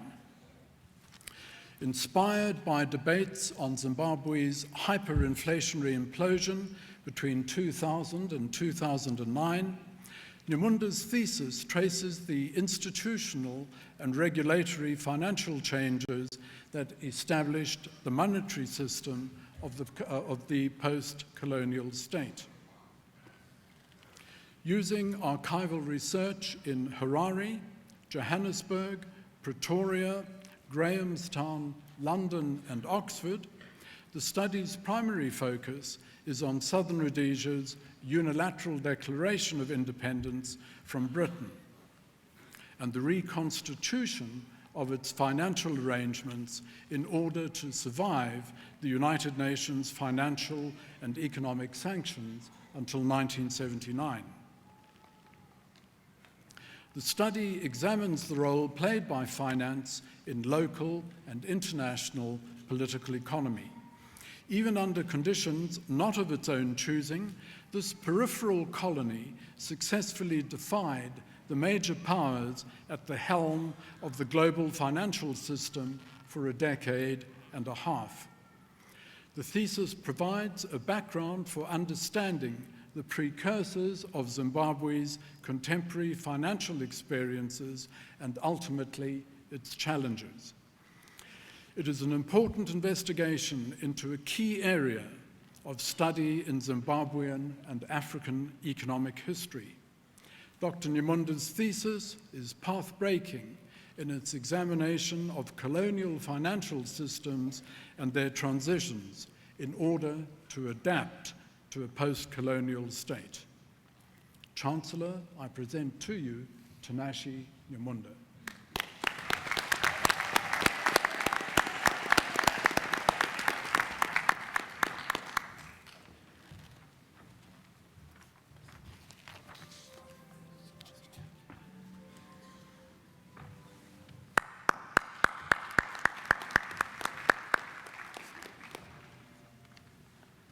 Laszlo Patrick Christian Pasmere, with specialization in Africa Studies, with a thesis titled South Africa and the Congo Crisis, 1960 to 1965. Professor Ian Phimister, promoter, co-promoter Dr. Andy Cohen.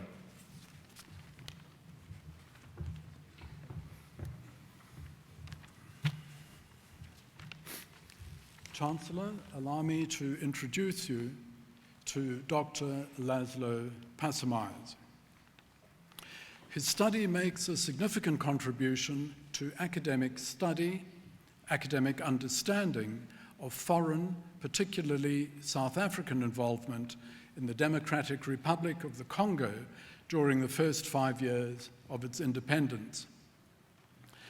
At the same time, it is a dissertation that casts light on the history of apartheid South Africa.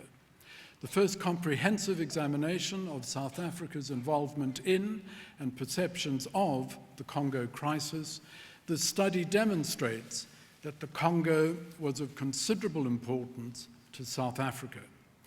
Not only was it a significant part of Pretoria's foreign policy, it also influenced the exile politics of South African nationalist movements. The thesis explains how the Congo crisis was used and abused by both proponents and opponents of apartheid South Africa in pursuit of their objectives. Chancellor, I present to you Laszlo Pasmere.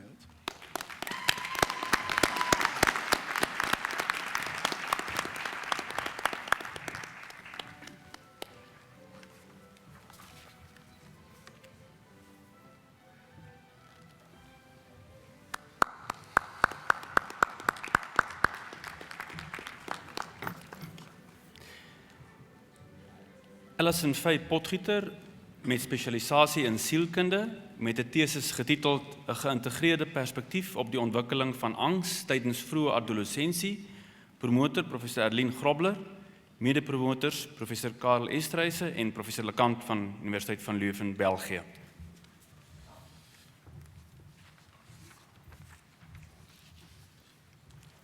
Chancellor, allow me to introduce to you Dr. Rhonda Alison Faye-Potgieter. The promovenda makes a valuable contribution to a subject which has already been under the spotlight for a considerable period of time. With this contribution, she attempts to enhance existing knowledge in a diverse South African context relating to the manifestation of anxiety during early adolescence. To this end, a theoretically grounded model was developed and empirically tested. The results of this study accentuate the role and interaction of biological, environmental, and intrapsychic factors, as well as gender and ethnicity in the development of anxiety. The findings of the study are significant with respect to the prevention of over or under-identification of anxiety, as well as for the development of intervention strategies in a South African context. Chancellor, I present to you Dr. Alison Faye-Potgieter.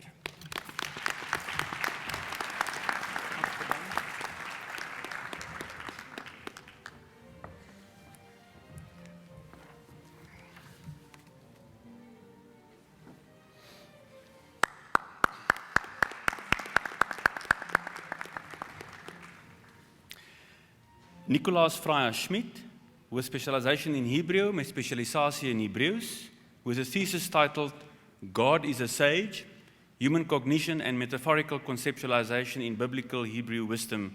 Promoter, Professor Philip Nell.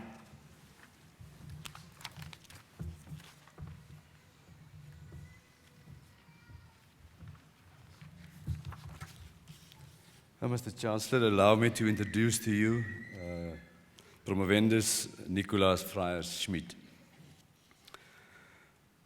The Promovendus employs a cognitive linguistic variant for his study of conceptual metaphor theory to determine how Israelite sages pictured God metaphorically in biblical Hebrew wisdom. Crucial metaphorical concepts in the book of Proverbs are identified and scrutinized, in terms of which you could trace the transition from experiential field or domain to abstract metaphor. He arrived at the important conclusion that the Israelite sages conceptualized God metaphorically in analogous fashion as a sage, which obviously may have accrued different personas in the different cultural historical periods of the wisdom tradition. The thesis is a seminal contribution to the scholarly perception of God talk. Chancellor, I present to you Dr. Schmidt.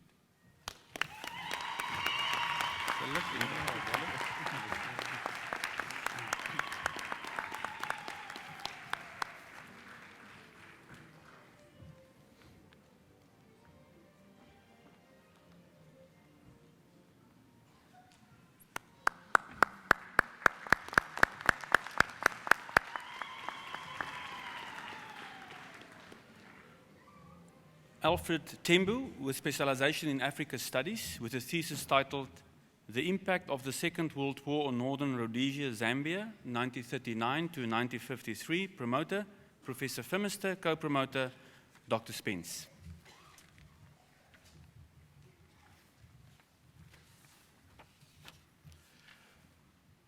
Chancellor, allow me to introduce you to Alfred Tembu. His thesis makes an important contribution to a subject and debate already established in other parts of the African continent. Using hitherto unexplored archival materials and oral interviews, Alfred Tembu's dissertation is the first major study of the impact of the Second World War on colonial Zambia's economic, political, military, social, and agricultural sectors.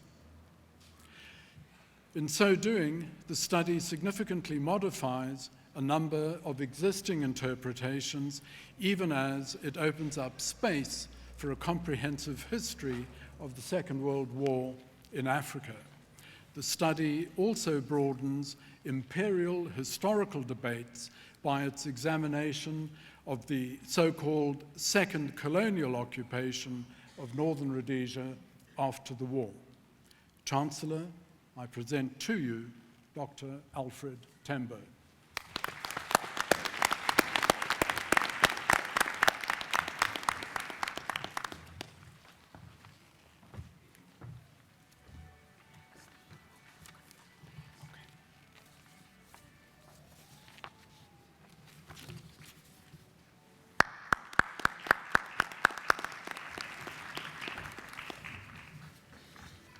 Mr. Chancellor, I have the privilege to request you to award the Dean's Medal to the candidate I will introduce to you.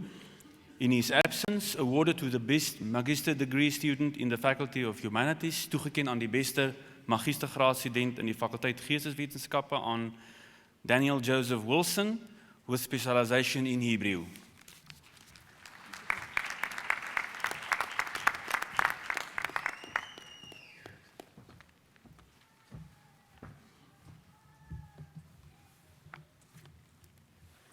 Mr. Chancellor, I have the privilege to request you to confer the following degrees in the Faculty of Health Sciences I introduce to you.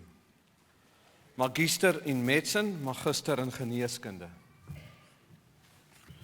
Barrett, CL with specialization in Internal Medicine, Interne Geneeskunde.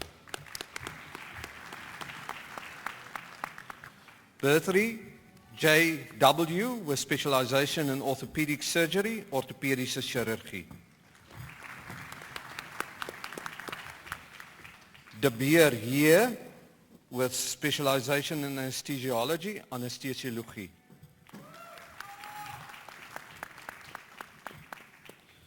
Fortuin J, specialization in internal medicine, interne geneeskunde. Fourie FF with specialization in orthopedic surgery, orthopedische chirurgie. Geldenhuis here with specialization in anesthesiology, anesthesiologie. Loods C with specialization in radiation oncology and stralingsonkologie. Lawrence T with specialization in anesthesiology, specialisatie in anesthesiologie.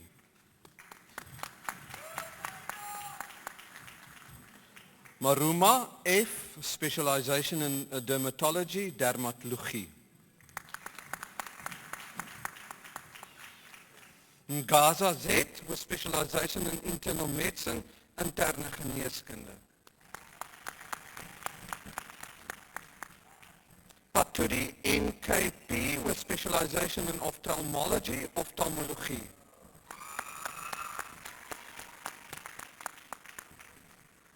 Paturi PP, specialization in ophthalmology, specialisatie in ophthalmologie.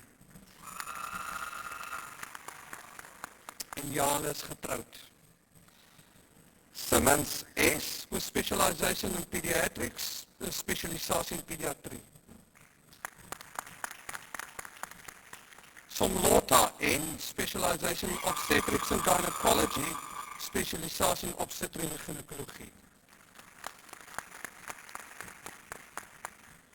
Tarlof D, specialization in anesthesiology, anesthesiologie.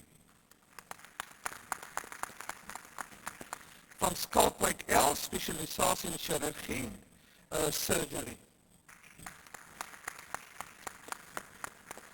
Van Wyk D, specialization in ophthalmology, specialisatie in ophthalmologie.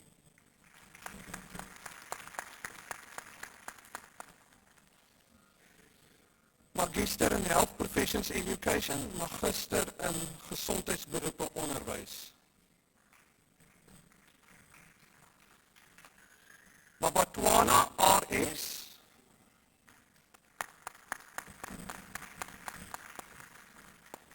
Mabuke PE,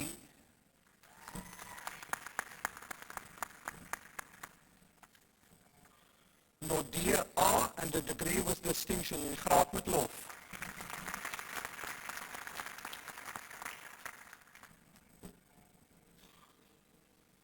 Nel E.M.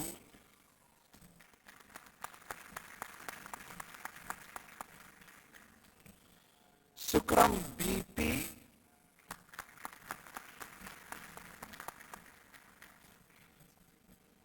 Van Wyk R.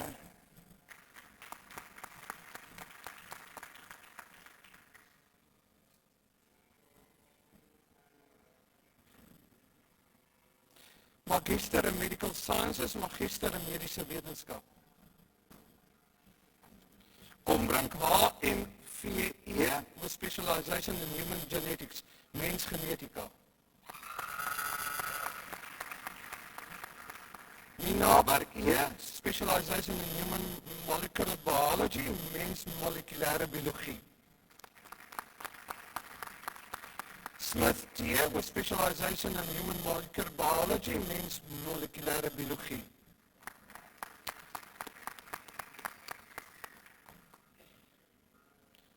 Magister in sportsmedicine, magister in sportgeneeskunde. Karsten CSVW.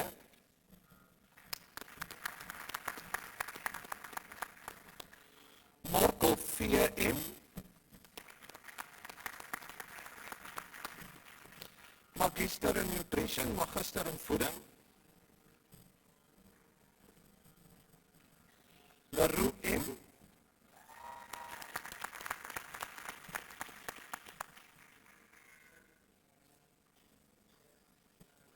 Magister in dietetics, dieetkunde. Benadi L. Magister in physiotherapy. Iman N.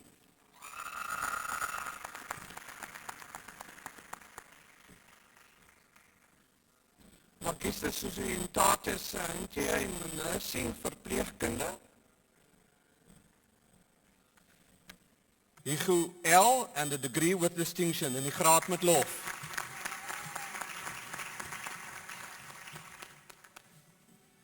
Johnny C.N.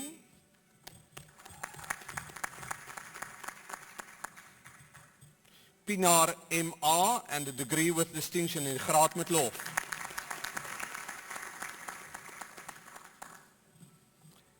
Walla A.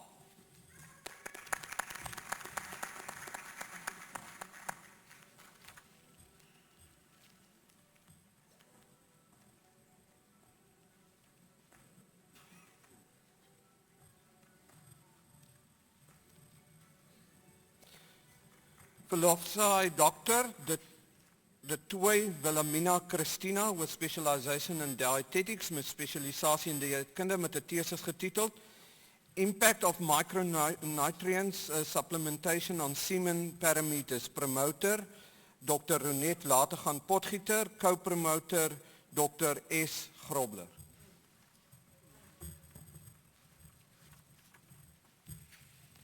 Chancellor, allow me to introduce to you Dr. Almien de Toy. The promovenda makes a significant contribution to understanding the effects of various environmental, lifestyle, anthropometric and dietary factors, as well as the impact of micronutrient supplementation on various semen parameters. The study provided valuable information about the negative effects of alcohol, time spent sitting per day, and the use of electronic devices connected to Wi-Fi on semen parameters, as well as the potential of nutrient supplementation to influence semen or sperm morphology. This research contributes towards the knowledge base regarding the optimization of sperm parameters, which could influence the health of future generations. Chancellor, I present to you Dr. Almien de Toy.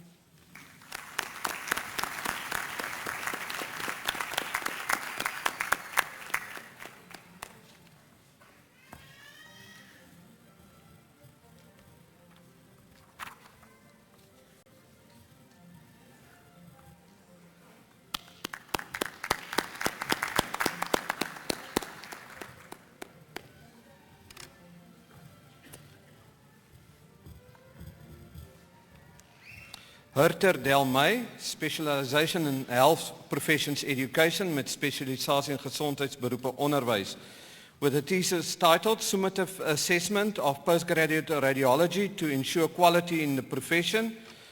Promoter myself, co-promoter Professor Marieke Nel and Professor Kurt de Vries. Chancellor, allow me to introduce you the doctorandus Hurter Delmay. The promovendus addresses the lack of direct documentation and processes that's needed to guide assessors and moderators of radiology in the final assessment to repeatedly certify safe, competent radiologists. The researcher presents guidelines for assessors and moderators to ensure the quality of the assessment instrument and tools, the assessment process, as well as guidelines for candidates on preparing for the assessments. Heads of the department are presented with guidelines on when to present a candidate for the summative assessment. Conveners are presented with guidelines on how to conduct the assessment, and assessors and moderators are presented with criteria for identifying competent radiologists. Chancellor, I present to you Delmay Hurter.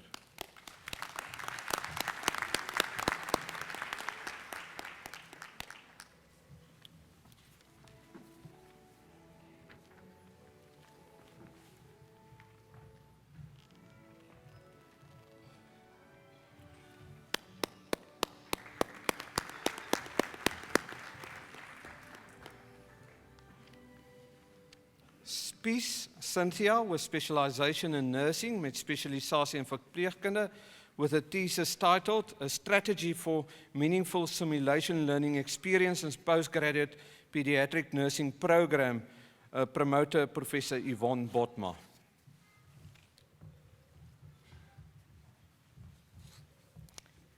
Chancellor, allow me to introduce you to Dr. Randa Spies Cynthia.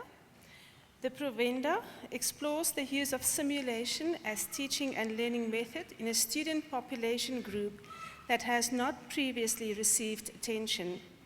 She identifies differences between postgraduate and undergraduate nursing students that should inform the educator's approach when exposing postgraduate students to immersive simulation experiences. Meaningful simulation learning experiences raise the awareness of best practice and improve clinical practice. The positive results of this educational action research highlight the value of well-designed immersive simulation experiences as teaching and learning method in postgraduate nursing students. Chancellor, I present to you Cynthia Spies.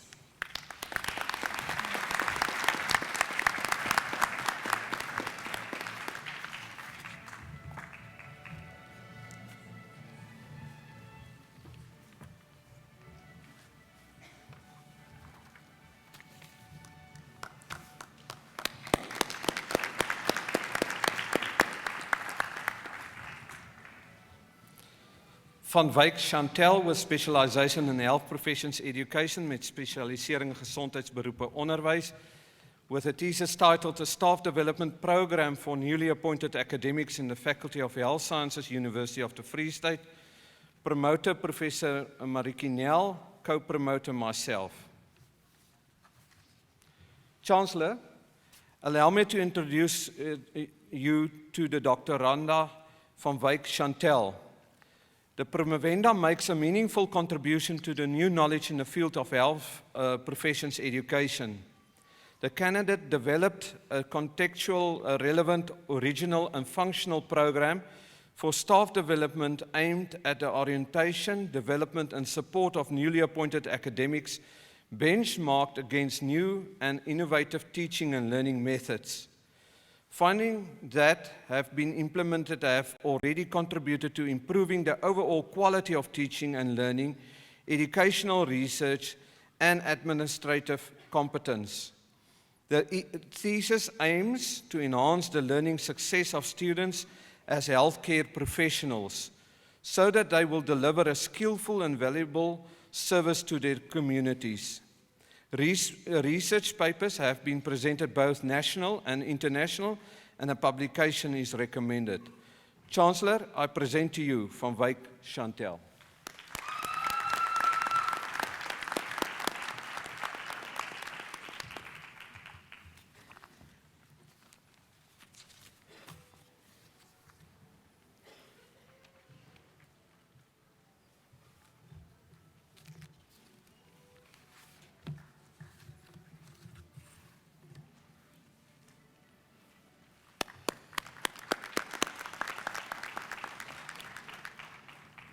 Mr. Chancellor, I have the privilege to request you to award the Dean's Medal to the candidate I will introduce to you. The Dean's Medal, awarded to the best Magister degree student in the Faculty of Health Sciences. Die Dekans Medalje, toegekend aan die beste Magisters graadstudent in die Fakulteit Gesondheidswetenskappe, en dit gaan aan Adel Nodee, Magister in Gesondheidsberoepe Onderwys, Magister in Health Professions Education.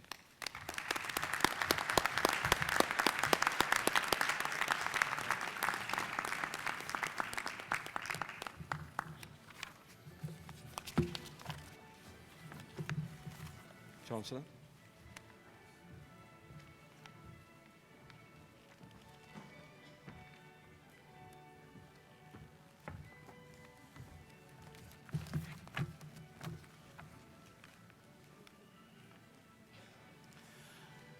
Mr. Chancellor, I have the privilege to request you to confer the following degrees on the candidates I introduce to you.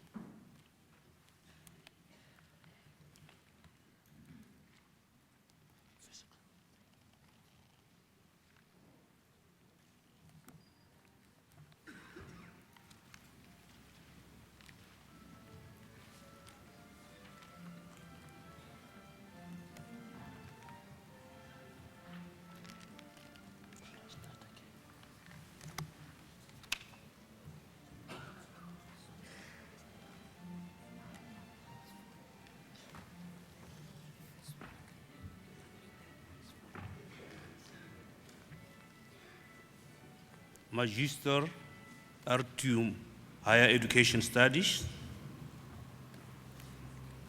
What's the name? What's the name?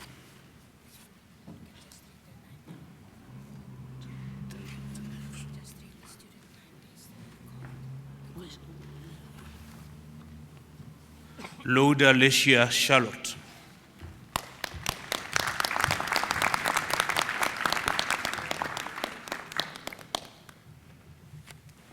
Makala Nonzizi Yvonne.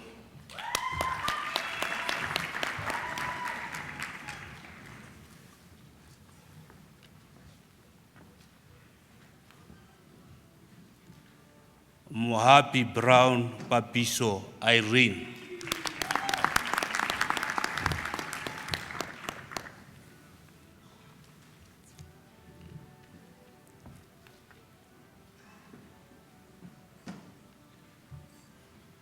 Musumba Mutinta Hasijola.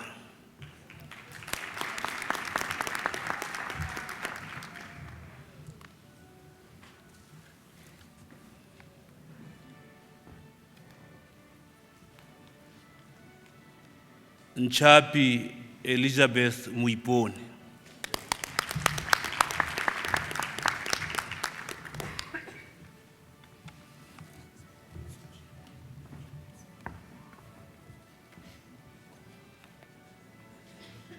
Tondi Tswabisi Pakiso Ensley.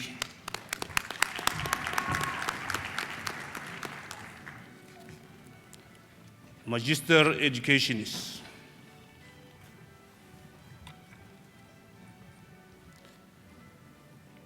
Du Preez Michael Adelaide, with specialization in education management.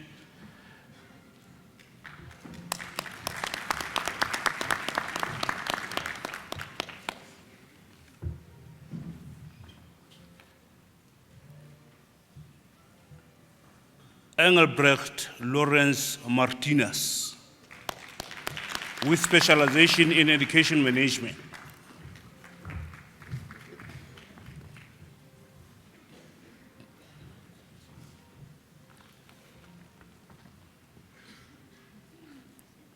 Letsopa Malisia Monica, with specialization in psychology of education.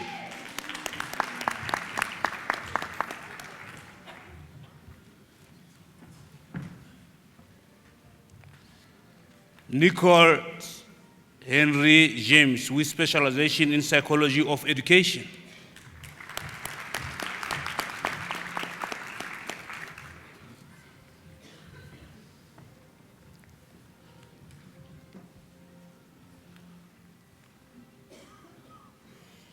Okwara Valentin Uka Chuku, with specialization in curriculum studies.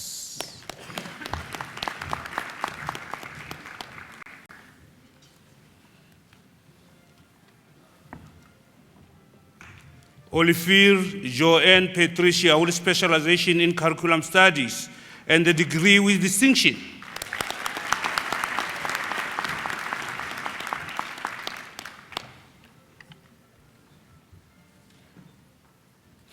Spirity Simon Spirity, with specialization in education management.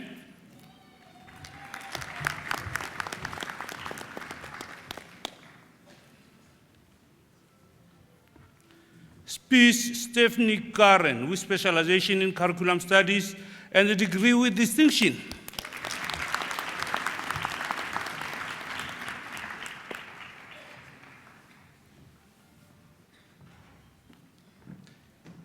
Theron Jan Hendrik Rust Krege, with specialization in curriculum studies and a degree with distinction.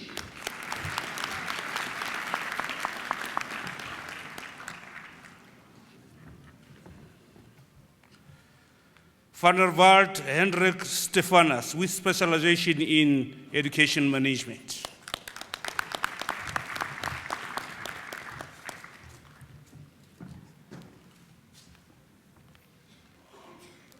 Forster Elizabeth, with specialization in psychology of education.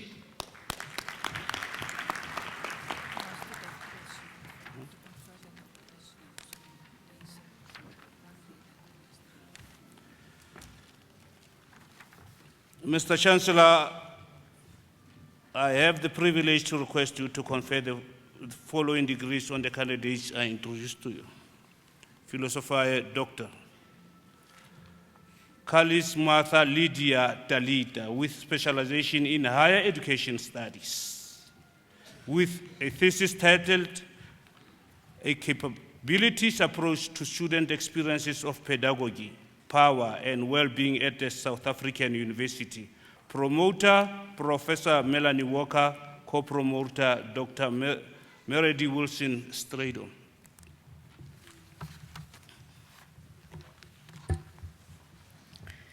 Chancellor, allow me to introduce to you Dr. Talita Karlitz.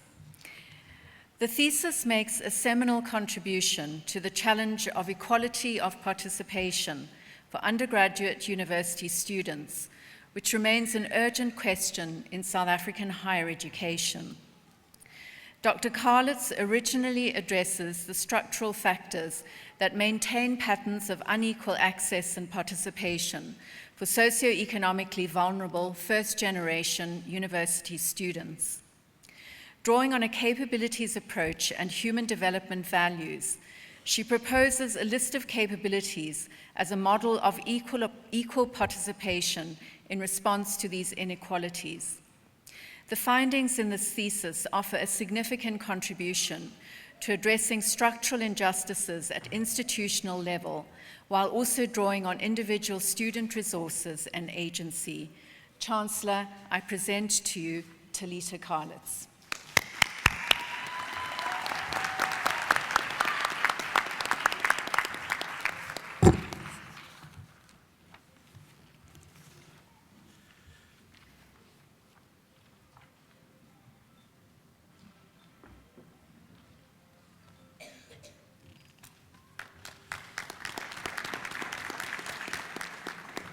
Jinga Nyarazo, with specialization in curriculum studies, with a thesis titled Instructional Leaders for Vocational Education, Case Studies of Selected Secondary Schools Heads of the Department in Zimbabwe. Promoter, Professor Elsie Jita.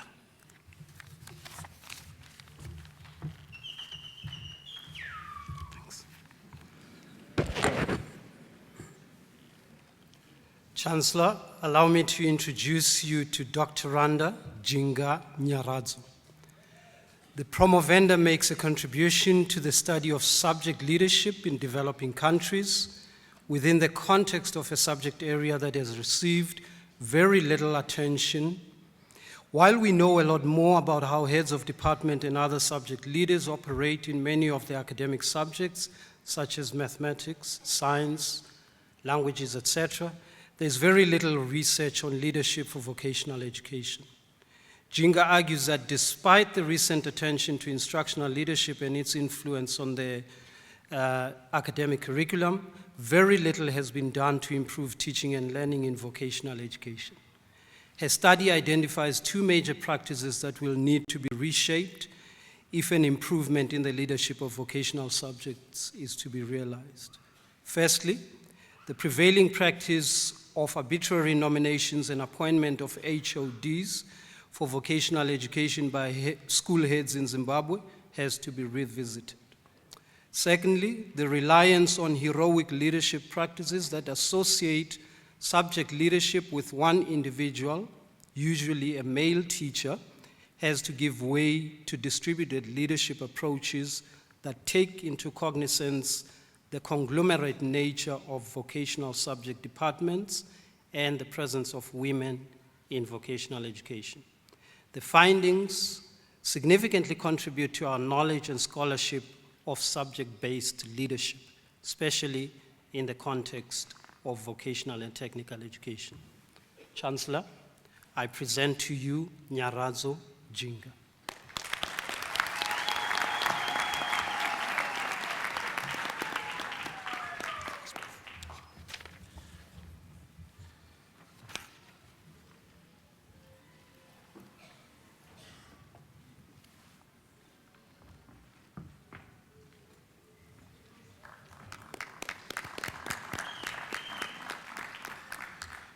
Malebisi Mutsidisi Lilian, with specialization in curriculum studies, with a thesis titled A Socially Inclusive Teaching Strategy to Respond to Problems of Literacy in a Grade 4 Class. Promoter, Professor M.G. Matlomoholo, co-promoter, Dr. B.B. Murray.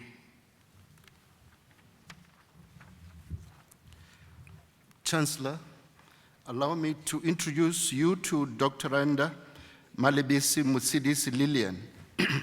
The promovenda theorizes and formulates a community-based teaching strategy where stakeholders at a school, using various teaching and learning resources, come together collaboratively to enhance learners' levels of competence and achievement in listening, speaking, reading, writing, technical functioning, and critical thinking skills in English. This study is mounted on critical emancipatory research as its theoretical framework. Data are generated through the use of participatory action research and later analyzed using critical discourse analysis. The framework thus developed has demystified the teaching of English literacy, and this has improved learner performance in the subject significantly. Chancellor, I present to you Dr. Mutsidisi Lilian Malebisi.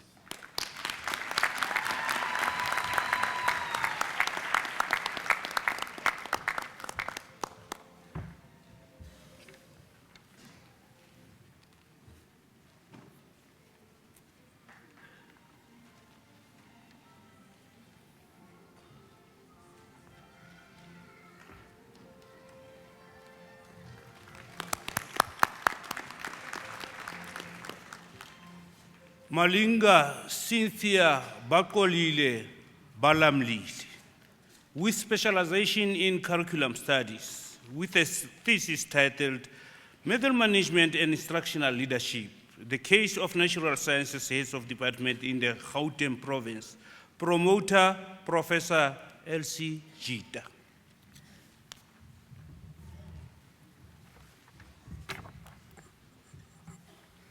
Chancellor, allow me to introduce you to Dr. Randa Malinga Cynthia Batolile Balamlile. The promovenda makes a contribution to the body of scholarship on subject-specific leadership in schools by focusing on junior secondary school science. This area has received less attention in part because of the focus on improving national senior certificate assessment results in South Africa and elsewhere. Through a series of 5 publishable articles, she addresses the dilemmas and complexities of leading a multidisciplinary subject that brings together physics, chemistry, biology, geography, and environmental sciences under one umbrella subject called natural sciences within the junior secondary science school curriculum. Malinga argues that the requirements for HODs to demonstrate multidisciplinary expertise and competency in all 5 disciplines represents a tall order for many science HODs.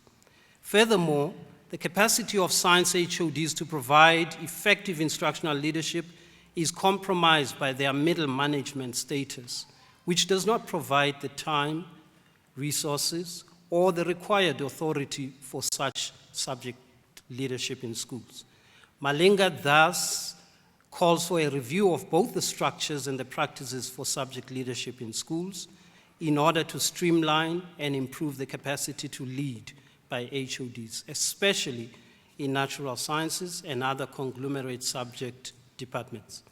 The study makes an immense contribution to an emerging field of instructional leadership in South Africa, especially on the intersections of subject expertise with effective leadership practice for science teaching and learning in schools. Chancellor, I present to you Malinga Cynthia Batolile Balamlile.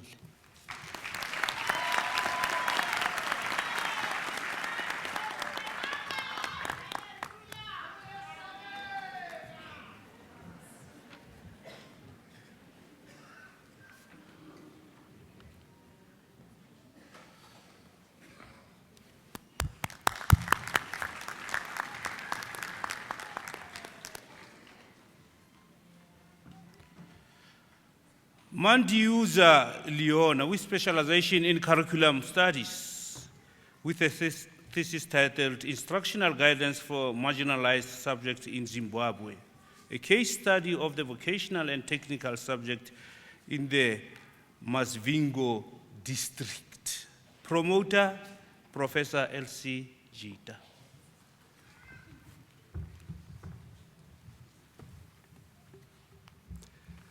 Chancellor, allow me to introduce you to Dr. Randa Mandiuza Leona. The promovenda provides an interesting account on the marginalization of vocational and technical education in secondary schooling in Zimbabwe. By examining the policies, structures, and practices for instructional guidance and support of vocational and technical education teachers in the schools, Mandiuza provides insights on how the marginalization of VTE is sustained within a school system that supposedly advocates for and promotes a parallel vocational and academic career path for secondary school learners. Starting her analysis from a decade-old policy that makes it voluntary for schools to offer vocational and technical subjects in the curriculum, Mandiuza demonstrates how the structures and tools for instructional guidance in vocational and technical education are simply adaptations from the academic curriculum with no attempt to provide for the unique requirements of the practical subjects. Furthermore, besides the school inspectors and heads of departments for vocational and technical subjects, few other leaders within the senior management structures of the education system have the required competence and training in vocational and technical education. For that reason, despite their importance and utility value, vocational and technical subjects do not feature as prominently on the reform agenda of senior policymakers and school managers. The study on instructional guidance for vocational and technical subjects is a first for Zimbabwe, and thus contributes important insights on the marginalization of vocational and technical education in general, with useful recommendations on how to address the situation going forward. Chancellor, I present to you Leona Mandiuza.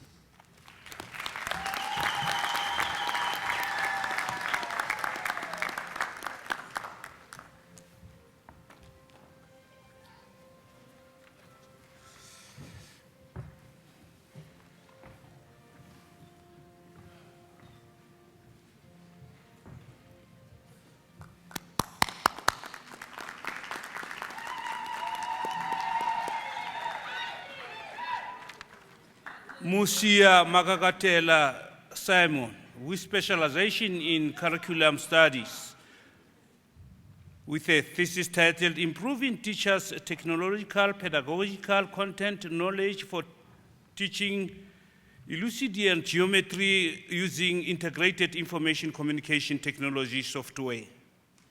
Promoter, Professor M.G. Matomaholo, co-promoter, Dr. T.J. Muloi.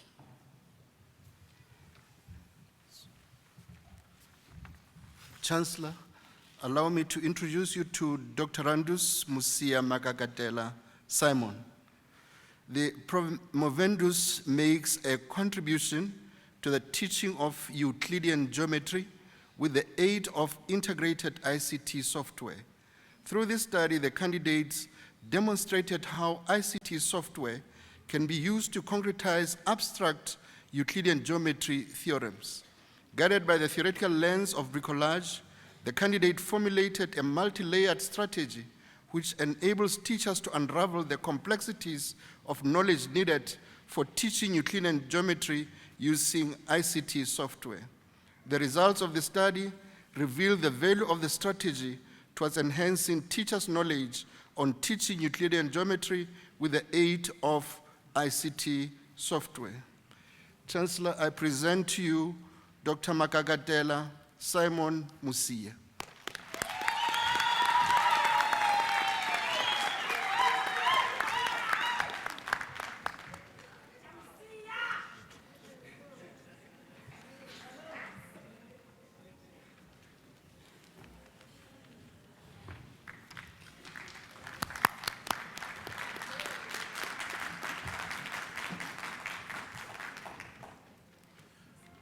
Mula Mugurit, with specialization in higher education studies, with a thesis titled A Collaborative Self-Study of Educators Working Towards Anti-Oppressive Practice in Higher Education. Promoter, Professor Dennis Francis.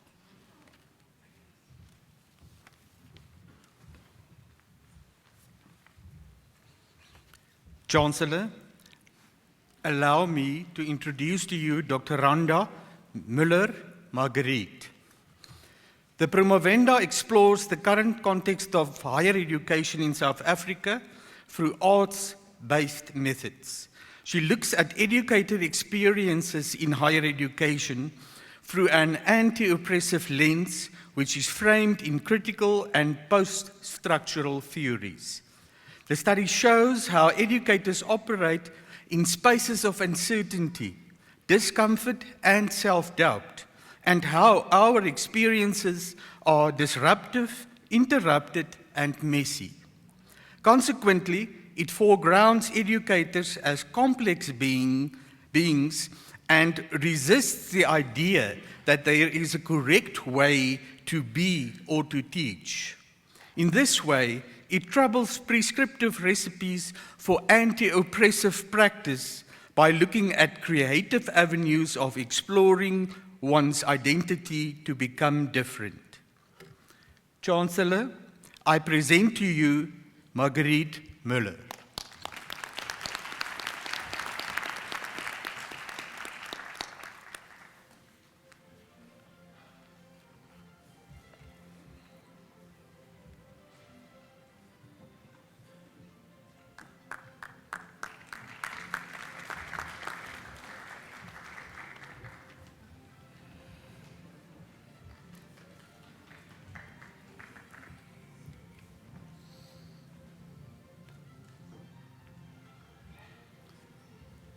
Pori John Ranatali, Educational Management and Leadership, with a thesis titled Enhancing Collaborative Skills Among Members of the School Governing Body. Promoter, Dr. M.M. Nkwane. Co-promoter, Dr. S. Sibili.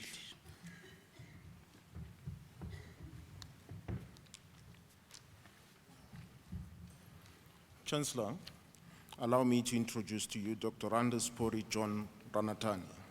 The Promovendus proposes a requisite for a framework that could harness the context of the SGB collaborative skills for a viable school service and enriched governance. The framework troubles the need for SGB with a value-added collaboration, a pathway for transformative and democratic governance, engaging communication and tactical conflict management. This framework crafts a new genus of school governance with both accountability and responsibility.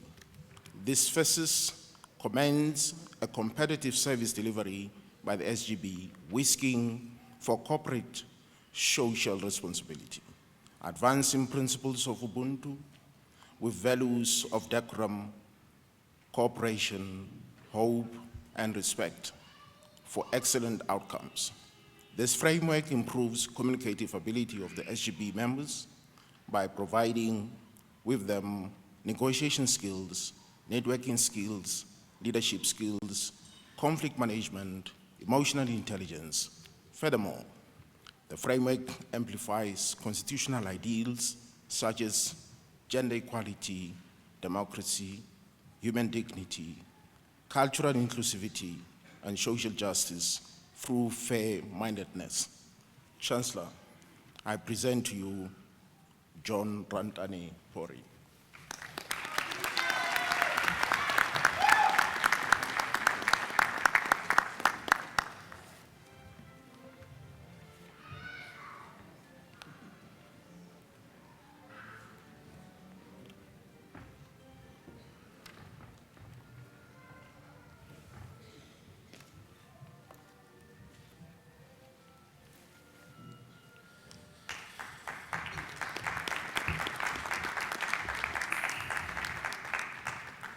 Pitso Pulani Lerato, with specialization in higher education studies, with a thesis titled Community Service Learning as a Transformative Tool for Infusing the University Curriculum with Graduate Attributes for Improved Service Delivery. Promoter, Professor Mabel A. Erasmus, Emeritus. Co-promoter, Professor Victor N. Deise. Chancellor, allow me to introduce you to Dr. Randa Bulani Lerato Pitso.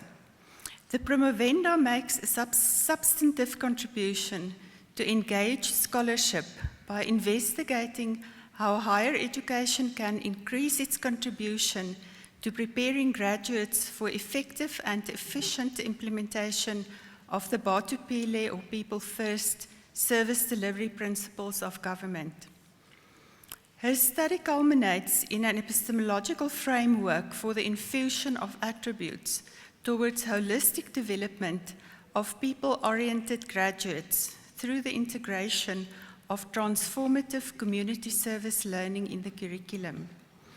She thus contributes to knowledge that could be utilized by university staff and students, by government, as well as other service delivery sectors, ultimately contributing to the transformation of public service delivery, including the most vulnerable and marginalized in society.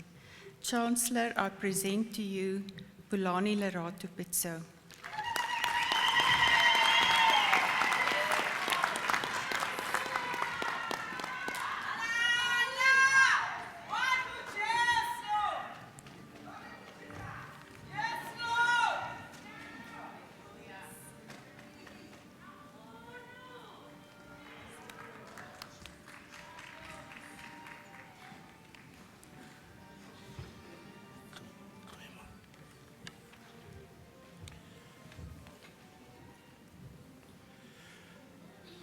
Kosola Makiresimusi Rossi, with specialization in curriculum studies, with a thesis titled Creating Sustainable Learning Environments for a Grade 10 Accounting Classroom, a Critical Accounting Approach.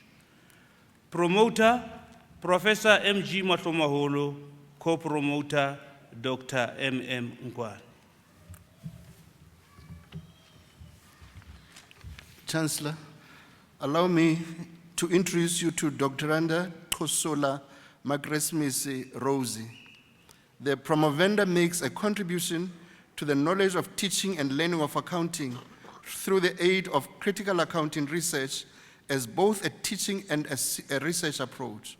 Throughout the study, the candidate demonstrates how critical accounting research can be used as a multi-layered strategy for creating opportunities for learners to explore and transform their knowledge in ways which are meaningful, not only to them, but also to the benefit of the broader society.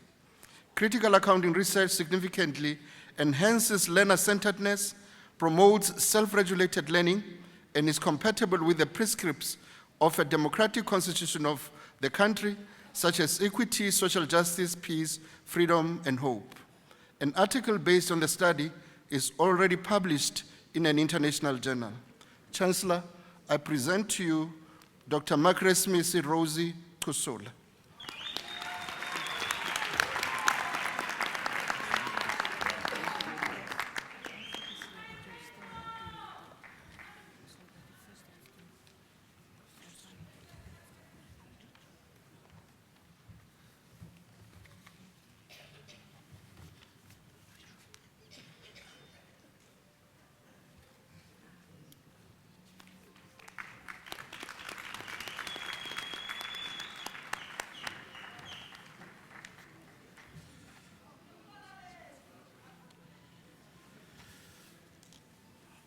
Mr. Chancellor, I have the privilege to request you to award the Dean's Medal to the candidate I will introduce to you.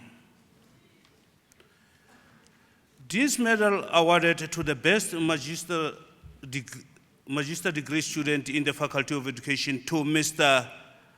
Khan Hossein, Magister R2, Higher Education Studies. In absentia, okay?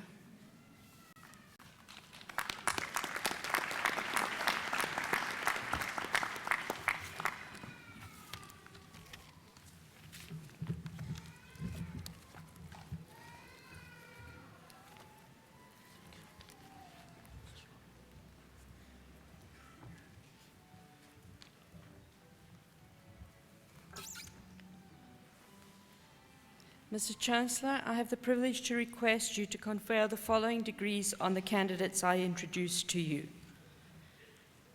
Magister Legum.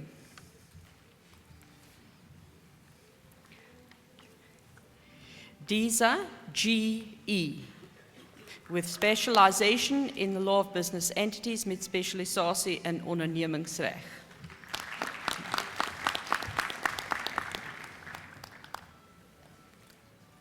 Denake L with specialization in law of business enterprises met specialisasie in ondernemingsreg.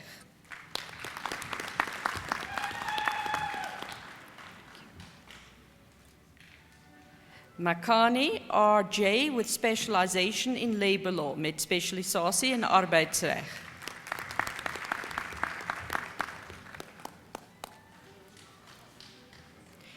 Maina T. with specialization in labor law met specialisasie in arbeidsreg. Mapesela A. M.J. with specialization in mercantile law met specialisasie in handelsreg.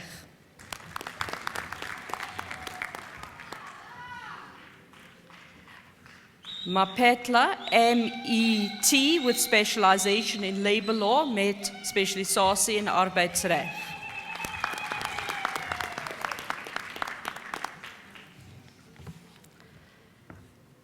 Makikachane T.S. with specialization in constitutional law and legal philosophy met specialisasie in staatsreg en wetlike filosofie and the degree with distinction die graad met lof. Welkom.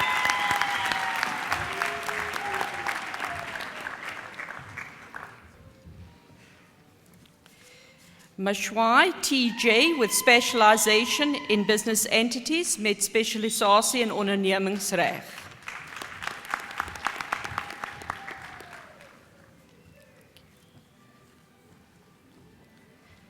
Mataba AR with specialization in law of business entities met spesialisasie in ondernemingsreg.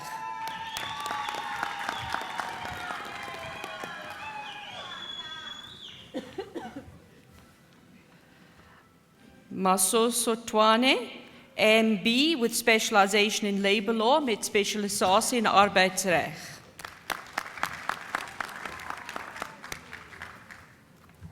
Nku MJ with specialization in environmental law with spesialisasie in omgewingsreg.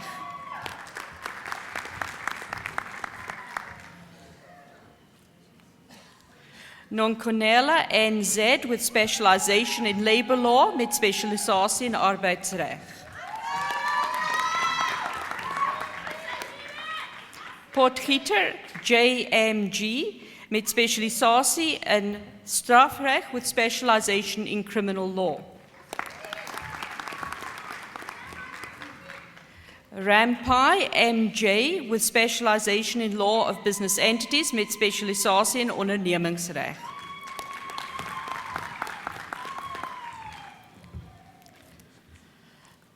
Spangenberg W with specialization in private law met spesialisasie in privaatreg.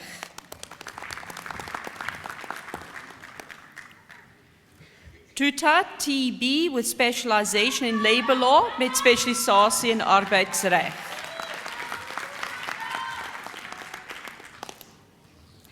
Wimble L with specialization in private law met spesialisasie in privaatreg.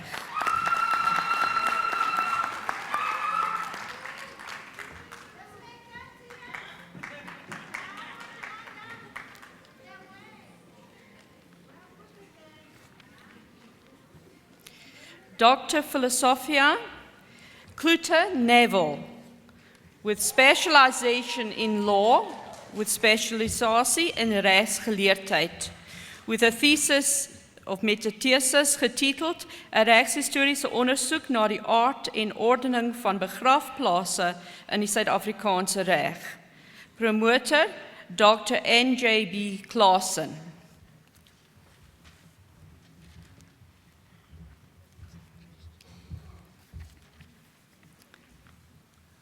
Chancellor, allow me to introduce to you Dr. Anders Clute Neville.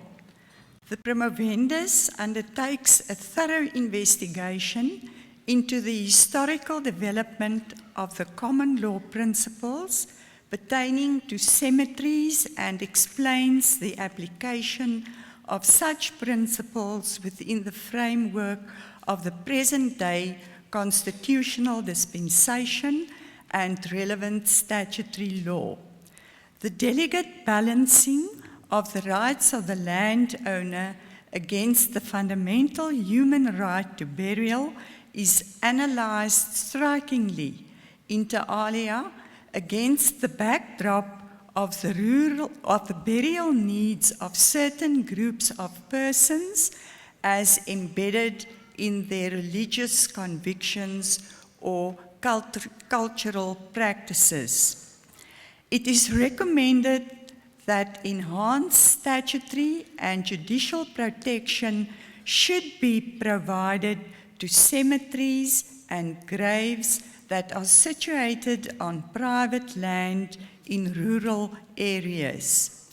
It should also be taken into consideration to expand the scope of the Extension of Security of Tenure Act in order to make provision for the granting of burial rights to persons who do not qualify as occupiers but to find themselves in or used to be involved in some or other long-term legal relationship with regard to the land.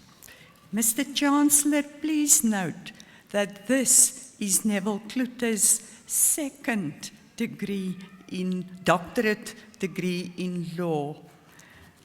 Chancellor, I present to you Neville Klute.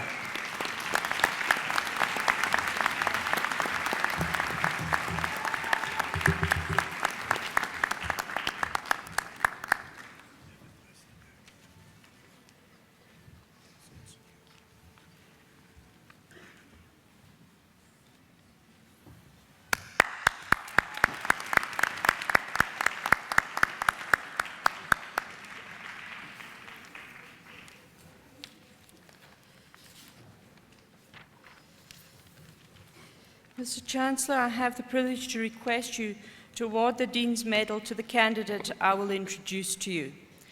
The Dean's Medal is awarded to the best master's degree student in the Faculty of Law, and it is awarded to Mr. Makakachani Tekani Sofonia for Master of Law with specialization in constitutional law and legal philosophy.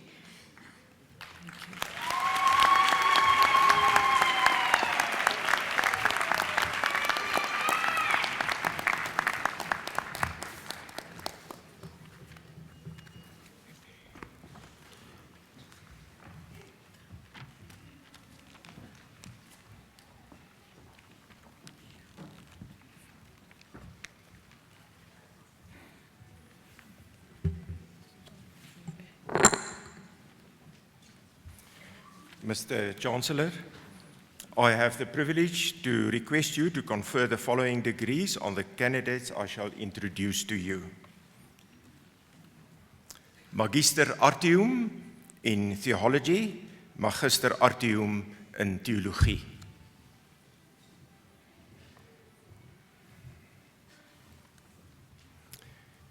Baaikies EM with specialization in practical theology met spesialisasie in praktiese teologie.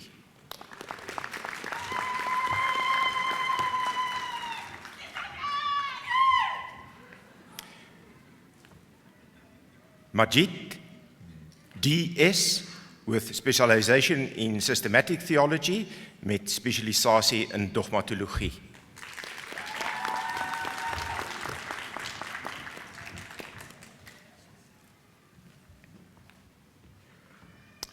Martin Plaatjes, ZY, with specialization in practical theology met spesialisasie in praktiese teologie.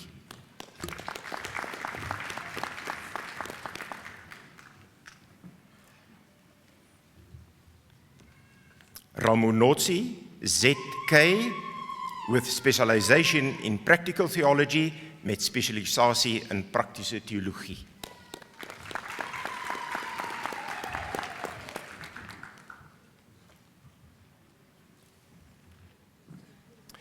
Magister Divinitatis,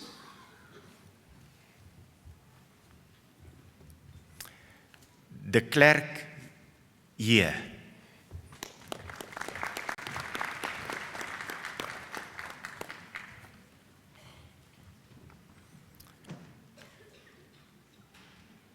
Dippenaar L and the degree with distinction en die graad met lof.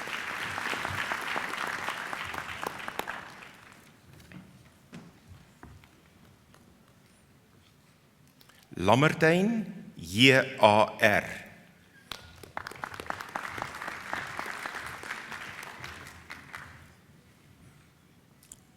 Stapelberg, J.P.M.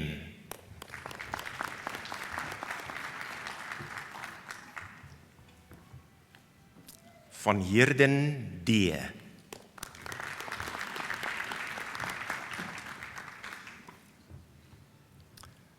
Van Skalkwyk, G.E.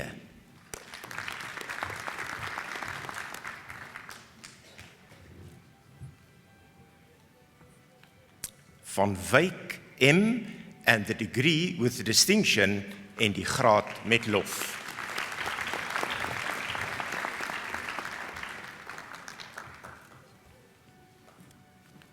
Visagi, H.L.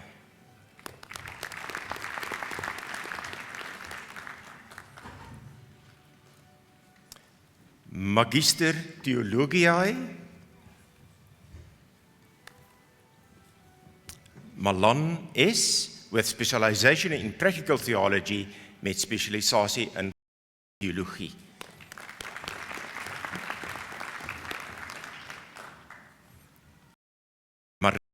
Maritz M. with specialization in practical theology met spesialisasie in praktiese teologie.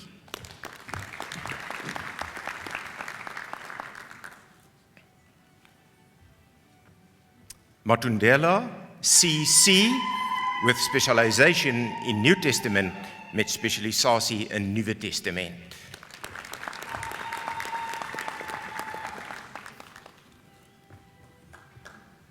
Williams C. with specialization in practical theology met spesialisasie in praktiese teologie.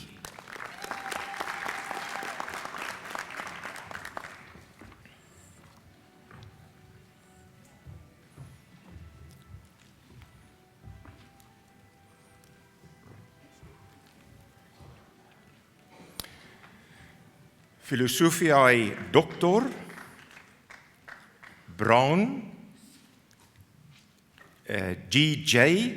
with specialization in religion studies met spesialisasie in religiekunde with a thesis titled A Trinitarian Model Spherical Method of Apologetics and Cultural Redemption, Perspectives on Religion and Contemporary Culture. Promoter, Dr. M. Soekdaven, co-promoter, Dr. A. Leroux.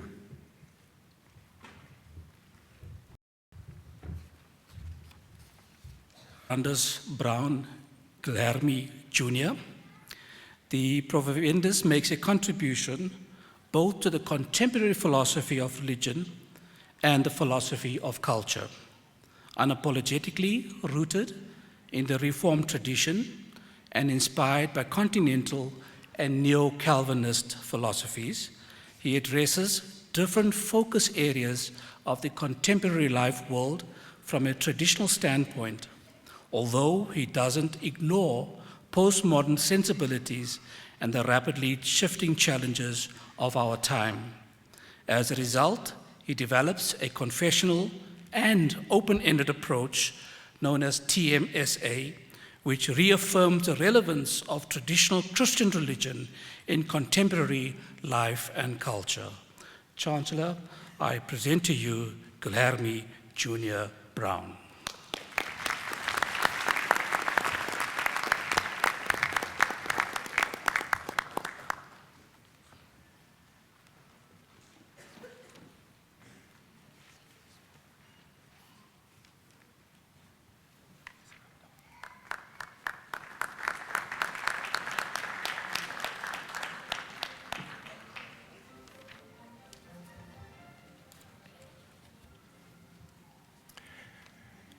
Gadama R.G. with specialization in ecclesiology with a thesis titled Women in the Charismatic Churches in Malawi, a Historical and Theological Perspective. Promoter, Professor J.W. Hofmeyer, co-promoter, Professor K. Fiedler.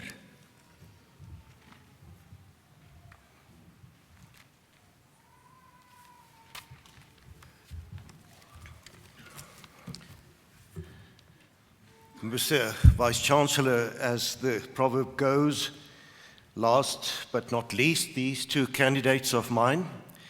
And as the proverb goes, not only last but least, but the good book which says, those who will be last will be first. It's my privilege to introduce you to my two candidates at the age virtually of 70, and on the other hand, as the Vice-Chancellor of a very humble new university in Malawi, the University of Nkoma. It's a tremendous privilege to be here, also linked to this university. Chancellor, it's my privilege to introduce to you Richard Gracious Gadama from Malawi. In his thesis, Women in the Charismatic Churches in Malawi, a Historical and Theological Perspective, He demonstrates that doctrine, ecclesiastic denomination, and the culture of a society influence the participation of women in different positions in the church. As much as it seems that many churches are allowing women to take different roles in different churches, the charismatic churches lag far behind, especially because of patriarchal theology and ideology. All of this necessitates the rereading of the Bible in terms of the role of women. The study has revealed that an empowered woman, also in the charismatic context, is able to do the work of God with strength and diligence. A dramatic change in the thought paradigms of both male and female in the charismatic churches will help to deal with the serious challenge of male domination in their church activities, church life, and church doctrine. Mr. Chancellor, I now present to you Richard Gracious Kadama, and I want to say thank you, Zikomo Kombire. Thank you.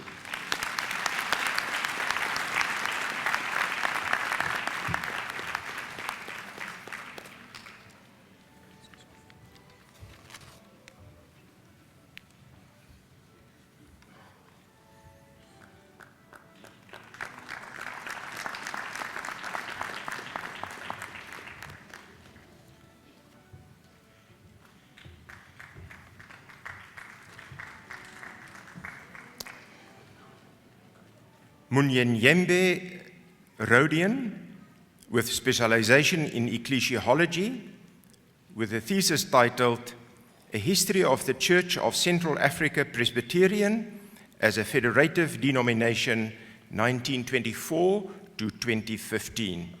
Promoter, Professor J.W. Hofmeyer, co-promoter, Professor K. Fiedler.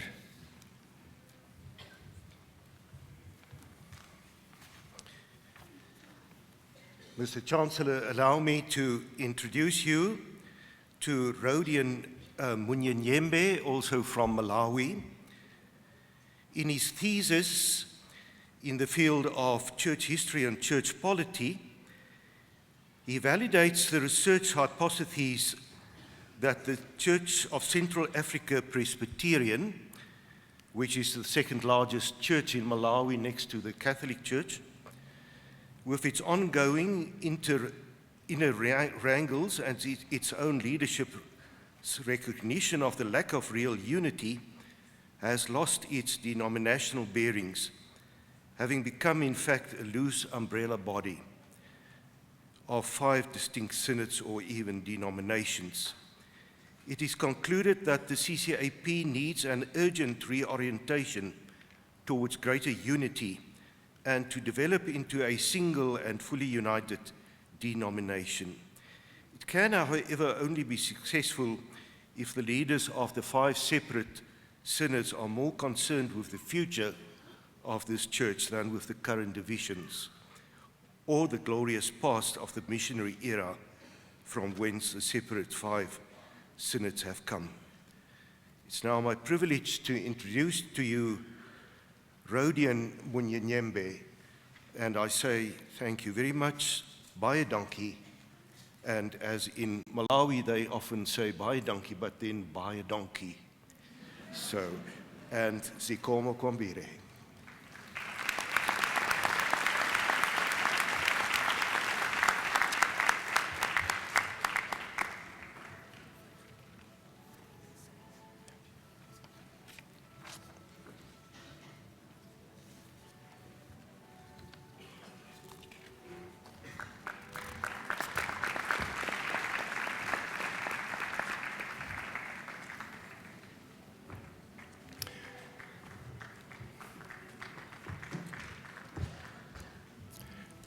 Mr. Chancellor, I have the privilege to request you to award the Dean's Medal to the candidate I will introduce to you.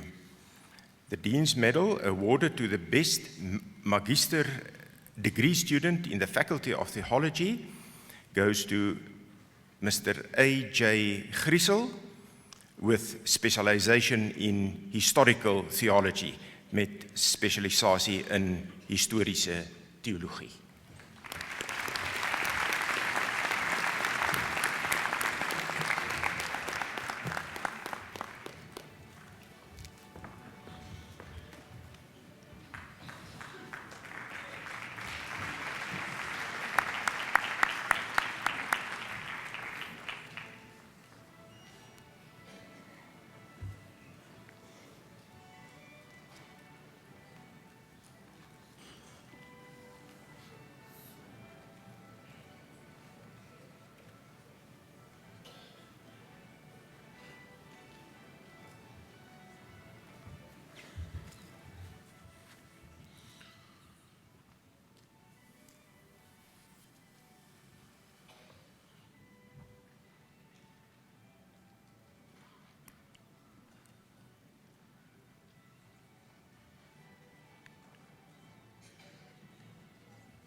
Good morning, everyone. It has been a long morning. Goodness me, what an exciting day. I did a recalculation last night and I realized this is my 83rd graduation ceremony and the second last one, and each one of them is special.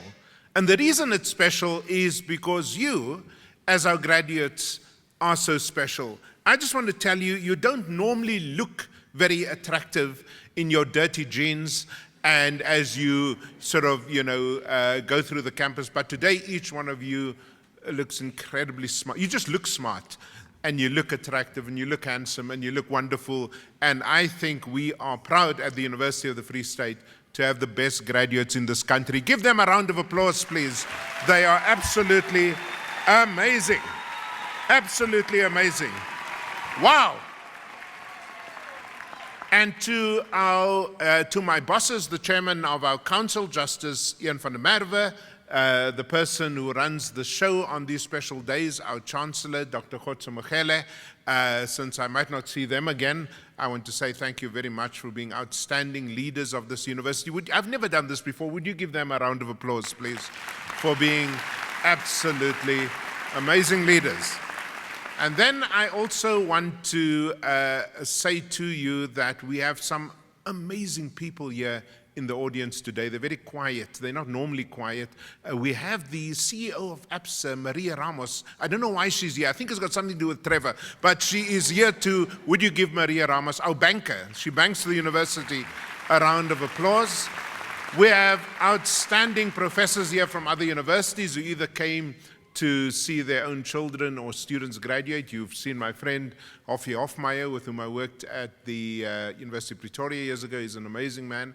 And then, of course, we also have my friend Professor Albert Grundling, an outstanding historian as well, at the University of Stellenbosch. I see his daughter came across the stage. So to all of you, very, very welcome, and I hope you've enjoyed the morning. Now, I want to tell you about the 5 people who will receive honorary doctorates this year. One is Ferial Affergy. She couldn't be here, the famed editor of City Press. She will come later in the year. And then, of course, the 4 persons we had today. I felt this morning when I got up, I said to my wife, when I woke up at 4 o'clock, I said, I feel I'm in heaven. Because today we're going to have 4 outstanding people on the stage. When I see Dr. Joel Samoff, whom I regard as a mentor, and I've met with him several times in Johannesburg when he was the chairman of Nedbank, what an amazing person. By the way, his book, Attuned Leadership, is one of the 3 books in leadership, best books in leadership you will ever read. The other 2 I can give you if you waterboard me, but this is an amazing book, Attuned Leadership, and you've got to read it. And I was so privileged today to see Dr. Koza go across the stage. Max du Preez, a guy from Kroonstad. As Jesus might have said, can anything good come out of Kroonstad? And here we get not just Max du Preez, we get Antjie Krog and any number of students. And he went to the other school. Now, by the way, if I learned in the Free State, you must not confuse rooi dak and blou dak. So let me not get that wrong. Max, what were you? Blou dak. Blou dak. That was the disadvantaged school. So Max, we're really grateful that you're here, a man who was a courageous fighter against apartheid. You see, black people were supposed to fight apartheid. When you had people who were white like Max standing up in the heart of the Afrikaner establishment. It is something we must applaud. It is something we must say thank you to, for people like Max. And then, of course, Trevor Manuel. Now, you know, we're both sort of homeboys in a sense. You know, I grew up in the more, civilized part of the Cape Flats called Retreat. He grew up in Kensington, you know, and if you think Kroonstad is bad, you should go to Kensington. The other disadvantage is he went to Harold Cressy High School, which really put him back. But can you imagine a guy, you know, his mother was a seamstress, he grew up disadvantaged to fight his way through a very, very disadvantaged part of it, and he becomes a Minister of Finance. Isn't this a great country? I mean, this is unbelievable. And we're very grateful to have Trevor Manuel here today. I sometimes still have to pinch myself. And then there's Joel Samoff. Now, you might not know Joel Samoff, but Joel Samoff's first introduction to Africa was actually, and to South Africa, was in the house of a man called A.C. Jordan, one of South Africa's greatest intellectuals. And A.C. Jordan happened to be in Wisconsin at the time, the father of Paulo Jordan. And here Joel is today. And I attended, the first class I've ever did in African studies was in his class at Stanford University. And in that same class was a young woman called Amy Beale, who was sadly murdered in Cape Town years ago, and so on. So we have 4 outstanding people here today. And I wonder if you can just give another round of applause to our honorees. Now, I'm just going to take a minute or two to leave you, as I normally do, with a short message. The other day, I went home. I think it was Friday. I thought it was Monday initially, but it was Friday, actually, Friday evening at about 7 o'clock at night. And the nice thing about working at our university in South Africa, our universities after 4 o'clock, is nobody's here, so you can get a lot of work done. So I left as usual at 7 p.m., and I walked from my office to the car. It was already dark. And I noticed sort of some movement in the dark next to one of the trees near the Humanities building. And when I looked carefully, I saw a young student running towards me. And she came and she said, "Good evening, Professor." I said, "Good evening. Why are you still here? All the students have gone home for the holidays." She says, "No, Professor, I got a rewrite." Now, for those people from outside Koffsies, a rewrite means bad news. It means you failed and you must get a rewrite. So I said, "I'm so sorry. What's your name?" "Offensi." "Offensi." I say, "Offensi, I'm sorry. Did you fail?" "No, Professor, I didn't fail. I don't fail. I got 83%, but Professor, I am better than 83%, so I am doing a rewrite." I said to myself, my goodness me, it's time for me to leave. She understood the message that I shared with you in every graduation ceremony, that you are smarter than what you think, that you are smarter than other people say you are, and you're damn smarter than this government thinks you are. And that, for me, is what we have tried to do. Look at the quality of the dissertations. My colleagues here who've got an eye for ear for music will know that, 5-6 years ago, these dissertations didn't look very hot. Today we had some outstanding, I've read every one of those abstracts, in instructional leadership. We've had outstanding historical studies in colonial Zimbabwe, in Malawi. Unbelievable studies in the health sciences. My favorite one was the impact of electronic devices on semen parameters. Now, I don't know what that means, but it doesn't sound good. It doesn't sound good, But we've just had some amazing dissertations going through here, and I want to say to you all that the quality of what you do is reflected in the kind of commitment you saw with Offensi. A few years ago, our pass rate used to be 62%.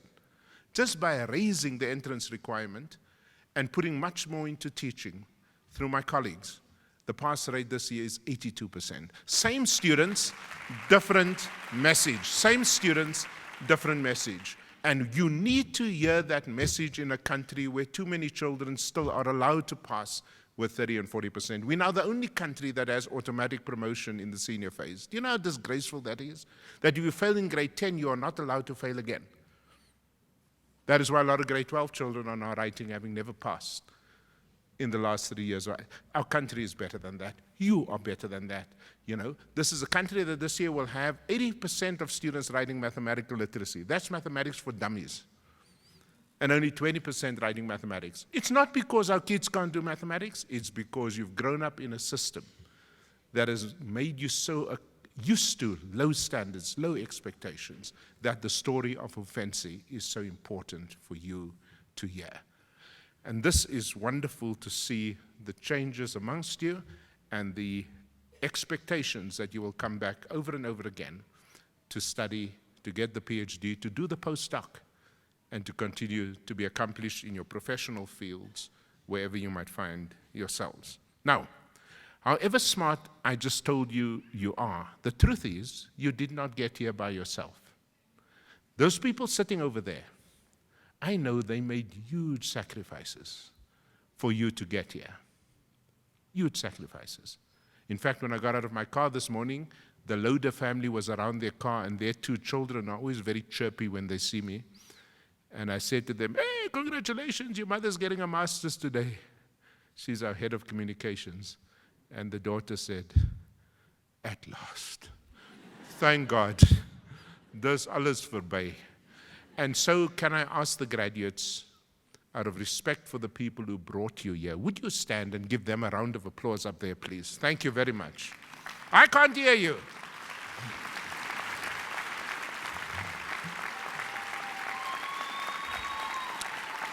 Thank you. And then I also just want to say to the professors, to the lecturers, to the people who taught you, by the way, in my almost 7 years at Coffees, I'm very proud to say I also had 2 students coming across here today, so I felt really good that maybe I did earn my money. But you didn't get here without very, very, very hard work of the professors, the lecturers here today. So can you also give a round of applause to your teachers, please, and thank them very much. And then finally, I just want to say to you, however many degrees you might have, it means absolutely nothing if this university did not also teach you how to be a decent human being. You see, you can have many degrees and still be a barbarian. It is important for you. I shudder. You know, there's not a week that goes by on our 25 public campuses where there isn't another story of sexual assault on a university campus. I don't get it. I don't understand it. How one can put your hand on the body of another person without his or her permission. I don't get it. I don't understand why we are so quick to anger. I do not understand why a pastor in Sandton can be so incredibly racist within my own faith. I don't understand why it is so difficult for us to accept our brothers and sisters. You know what really, really got me excited? And I want to thank the professors here today, especially Ian Phimister, Melanie Walker, Luiso, and many others, Professor Hofmeyer. Because you see, as South Africans, we will never be fully human unless more and more of the graduates who come through our universities are from other African countries. We must get that word out of our vocabulary, amakwere-kwere. We need to get it out of our vocabulary. You can't be educated if you're still uncomfortable and hateful towards people simply by virtue of national origins. And so, as we've told you every year, from your open day as a first year, now to your PhD, the academic project is important, but equally important is the human project. That capacity to love without restraint, that capacity to, you know, on Monday, a woman came to see me, and with this I close. I never met her in my life. She calls her name, she says, people call her tuna lobster. Tuna lobster. Her name is actually Una Loubser, but they call it tuna lobster. I said, "Where are you from?" She named a place I've never heard of before, and I just want to make sure I'm not mad because I've never heard of this place. Maybe you haven't either. Schweizer Reinecke. Is there such a place? Outside of Germany? So there sat Una, after I was devastated by this pastor, Andre Olivier at Santon. I wrote about him today, by the way, in the Times. And she sat there and she started to cry. And she spoke to me in Afrikaans. And I said to her, look, I don't know you. I don't even know where you're from or the place you're from. What is wrong? She said, I came to you today as a white South African to apologize for what my people have done to black South Africans, to your family. I want you to know I am ashamed of what we've done. And then she said, I'm going to use every cent that I have, every talent that I have, to make a difference in our country as a student of this university. Now you see, that might just take me back to church on Sunday. But that's the kind of graduate we want. Somebody who is deeply committed to studying and to excellence, but somebody who's also deeply committed to being human, to being open, to being wounded, to being wrong, to saying sorry, to reaching out.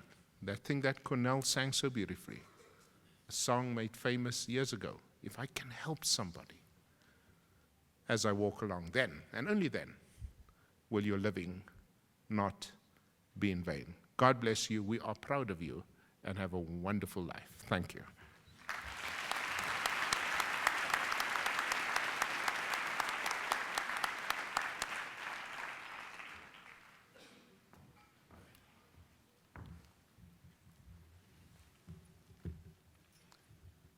Good afternoon again, ladies and gentlemen. We are right at the end of what has been a relatively long graduation session, and let me start by thanking all of you for having been as patient and as constrained as you've been.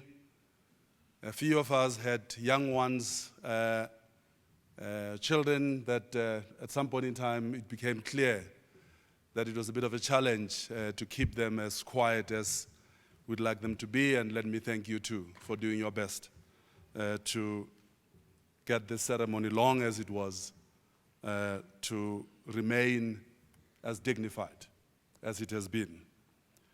It was long, but for some reason, I didn't want it to end because I was enjoying it so much. But we came to the conclusion, and all I have to do is a few thank yous before the congregation is dissolved. I say thank you with the knowledge that this is our Deputy Vice-Chancellor's penultimate graduation session. The last one starts this afternoon at 2:30. It's been an incredible 7-year reign, if I can call it that, by Jonathan on this campus. And I've been here for 6 years now as Chancellor of this institution, and he spoke of one transformation of a pass rate from 62% to 82%. And I'm going to demonstrate in the next few seconds, another transformation that I've observed participating in these graduations. And Chancellor Manuel, and I know Joel was Chancellor at some point in time. I'm one of those chancellors who attends almost all the graduations. Those that I can attend is because factors truly prevent me from doing so. So it may not have been 83 graduation sessions as he did, but it's a number close to that. I'm going to ask all those who got their degrees with distinction to please rise and remain standing until I say you sit down. Come on, all of you. Ladies and gentlemen, let's give them a round of applause, but I want them to remain standing.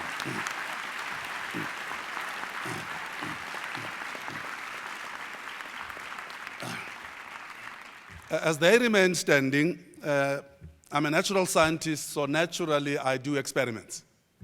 I get anxious and I think of what to observe and what conclusions to draw from what I'm observing.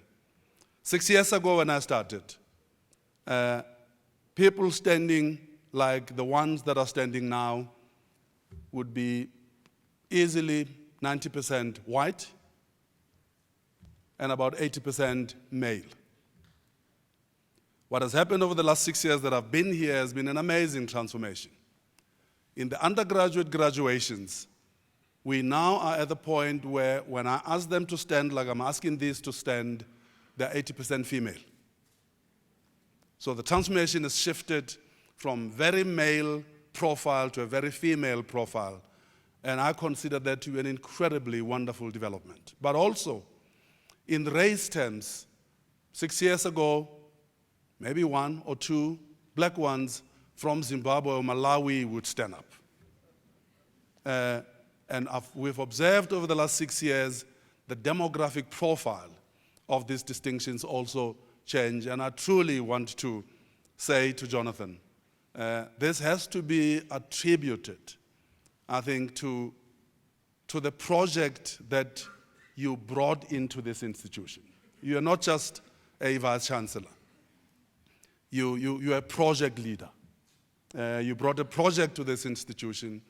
You found this institution in incredibly bad shape after the raids situation. And what you were able to do to use especially that particular incident as a moment of transformation of the institution has been nothing but masterful. And for that, I think you deserve not just a round of applause, but you deserve acknowledgement and recognition for many more years to come. Thank you to you, sir. Thank you very much.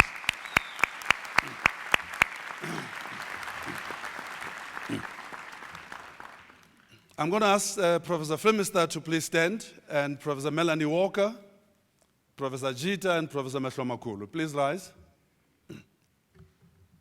Professor Jita, Professor Mahlomakulu, I'm recognizing you because, especially Professor Flemister, this is the first time in the 6 years that I've been here that one promoter has almost 8 or 9 students walk across. And I think that is truly remarkable.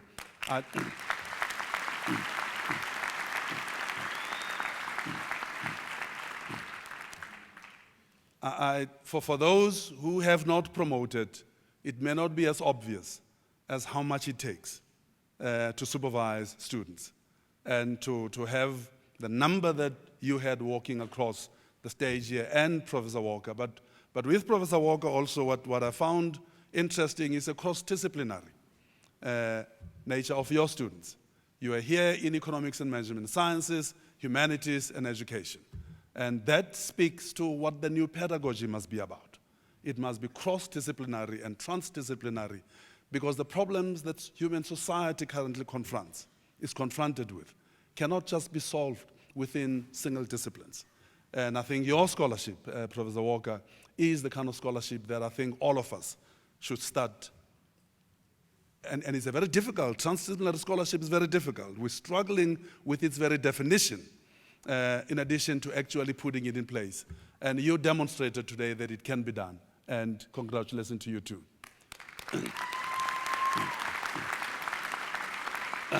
So Professor Jit and Professor Mahlomakulu, before Professor Flemister this morning, Professor Mahlomakulu, for me, you held the record. You once graduated 5 in one session, and I can see that you motivated Professor Jita, and he told me that at that time. He said that at one point in time he's going to catch up with you, and it was wonderful to see that you have indeed caught up, Professor Jita. Thank you, and congratulations to you. Thank you very much. You can sit down now. Thank you. I'm going to ask our honorary graduates to please rise and face the audience and not me.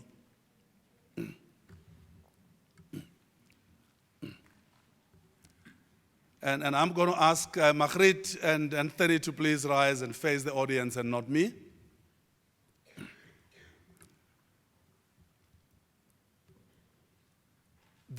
Those who got their masters and PhDs today, you studied towards those degrees, and today was recognition and acknowledgement of the very specific pieces of work that you did, which today landed you here to get your degrees. Honorary degrees and the Chancellor's Medal are different forms of recognition. They recognize lifelong work and lifelong contribution. They recognize an attitude towards humanity. They recognize service to humanity. The 4 people standing here with honorary doctorates, I'm asking them to face you because I want you to want to be like them. 20, 30, 40 years from now, come and walk across the stage one more time because your work, post your graduation, is being acknowledged and recognized for its impact on society and its impact on humanity as a whole. This is what you're looking at.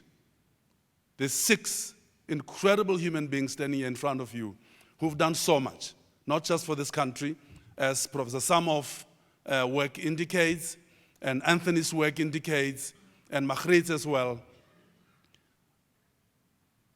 I'm challenging you to look at them and decide today that you'll emulate them. When the Vice Chancellor says, let's hope that this institution has transformed you, in addition to giving you a degree, let it transform you to want to be them 5, 10, 15, 20 years from now. They're incredible human beings. Max, as you stand there, our country needs the Freya Weekblad again. You're standing there, Max, today, when the SABC has just suspended editors for wanting to cover a story. Because the leadership of the SABC said that story is uncoverable. When ANN 7 has journalists on suspension because they did not go to the gate to listen to a politician indoctrinate them. Trevor, the US government revised its GDP growth this week to 1.1%, down from about 1.7, 1.8%. The world is in a very funny space. China, which has been artificially inflating global growth, the wheels are starting to come off there. The world is in an incredibly scary place. Professor Samoff, Donald Trump might just be your next president. It's absolutely scary. The UK has just voted to come out of the EU, and the first reaction of the citizens of the UK was to attack those who were not born in the UK. The world is in a funny space, and I'm saying to these graduates today, changing it is going to require more and more of us to be like these 6 people standing here in front of us today. Let's dedicate ourselves that we will be them, will be like them. Thank you very much, ladies and gentlemen.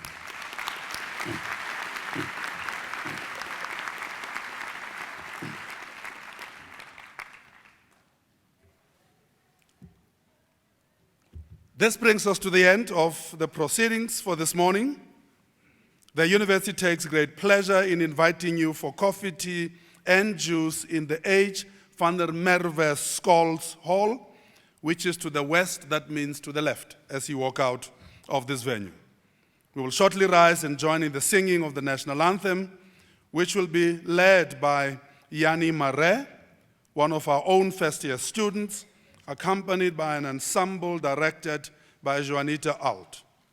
After which you are requested to remain standing while the congregation is dissolved and until the main and academic processions have left the hall. Shall we please rise? Invitados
By virtue of the power vested in me as Chancellor, I hereby dissolve this congregation of the University of the Free State.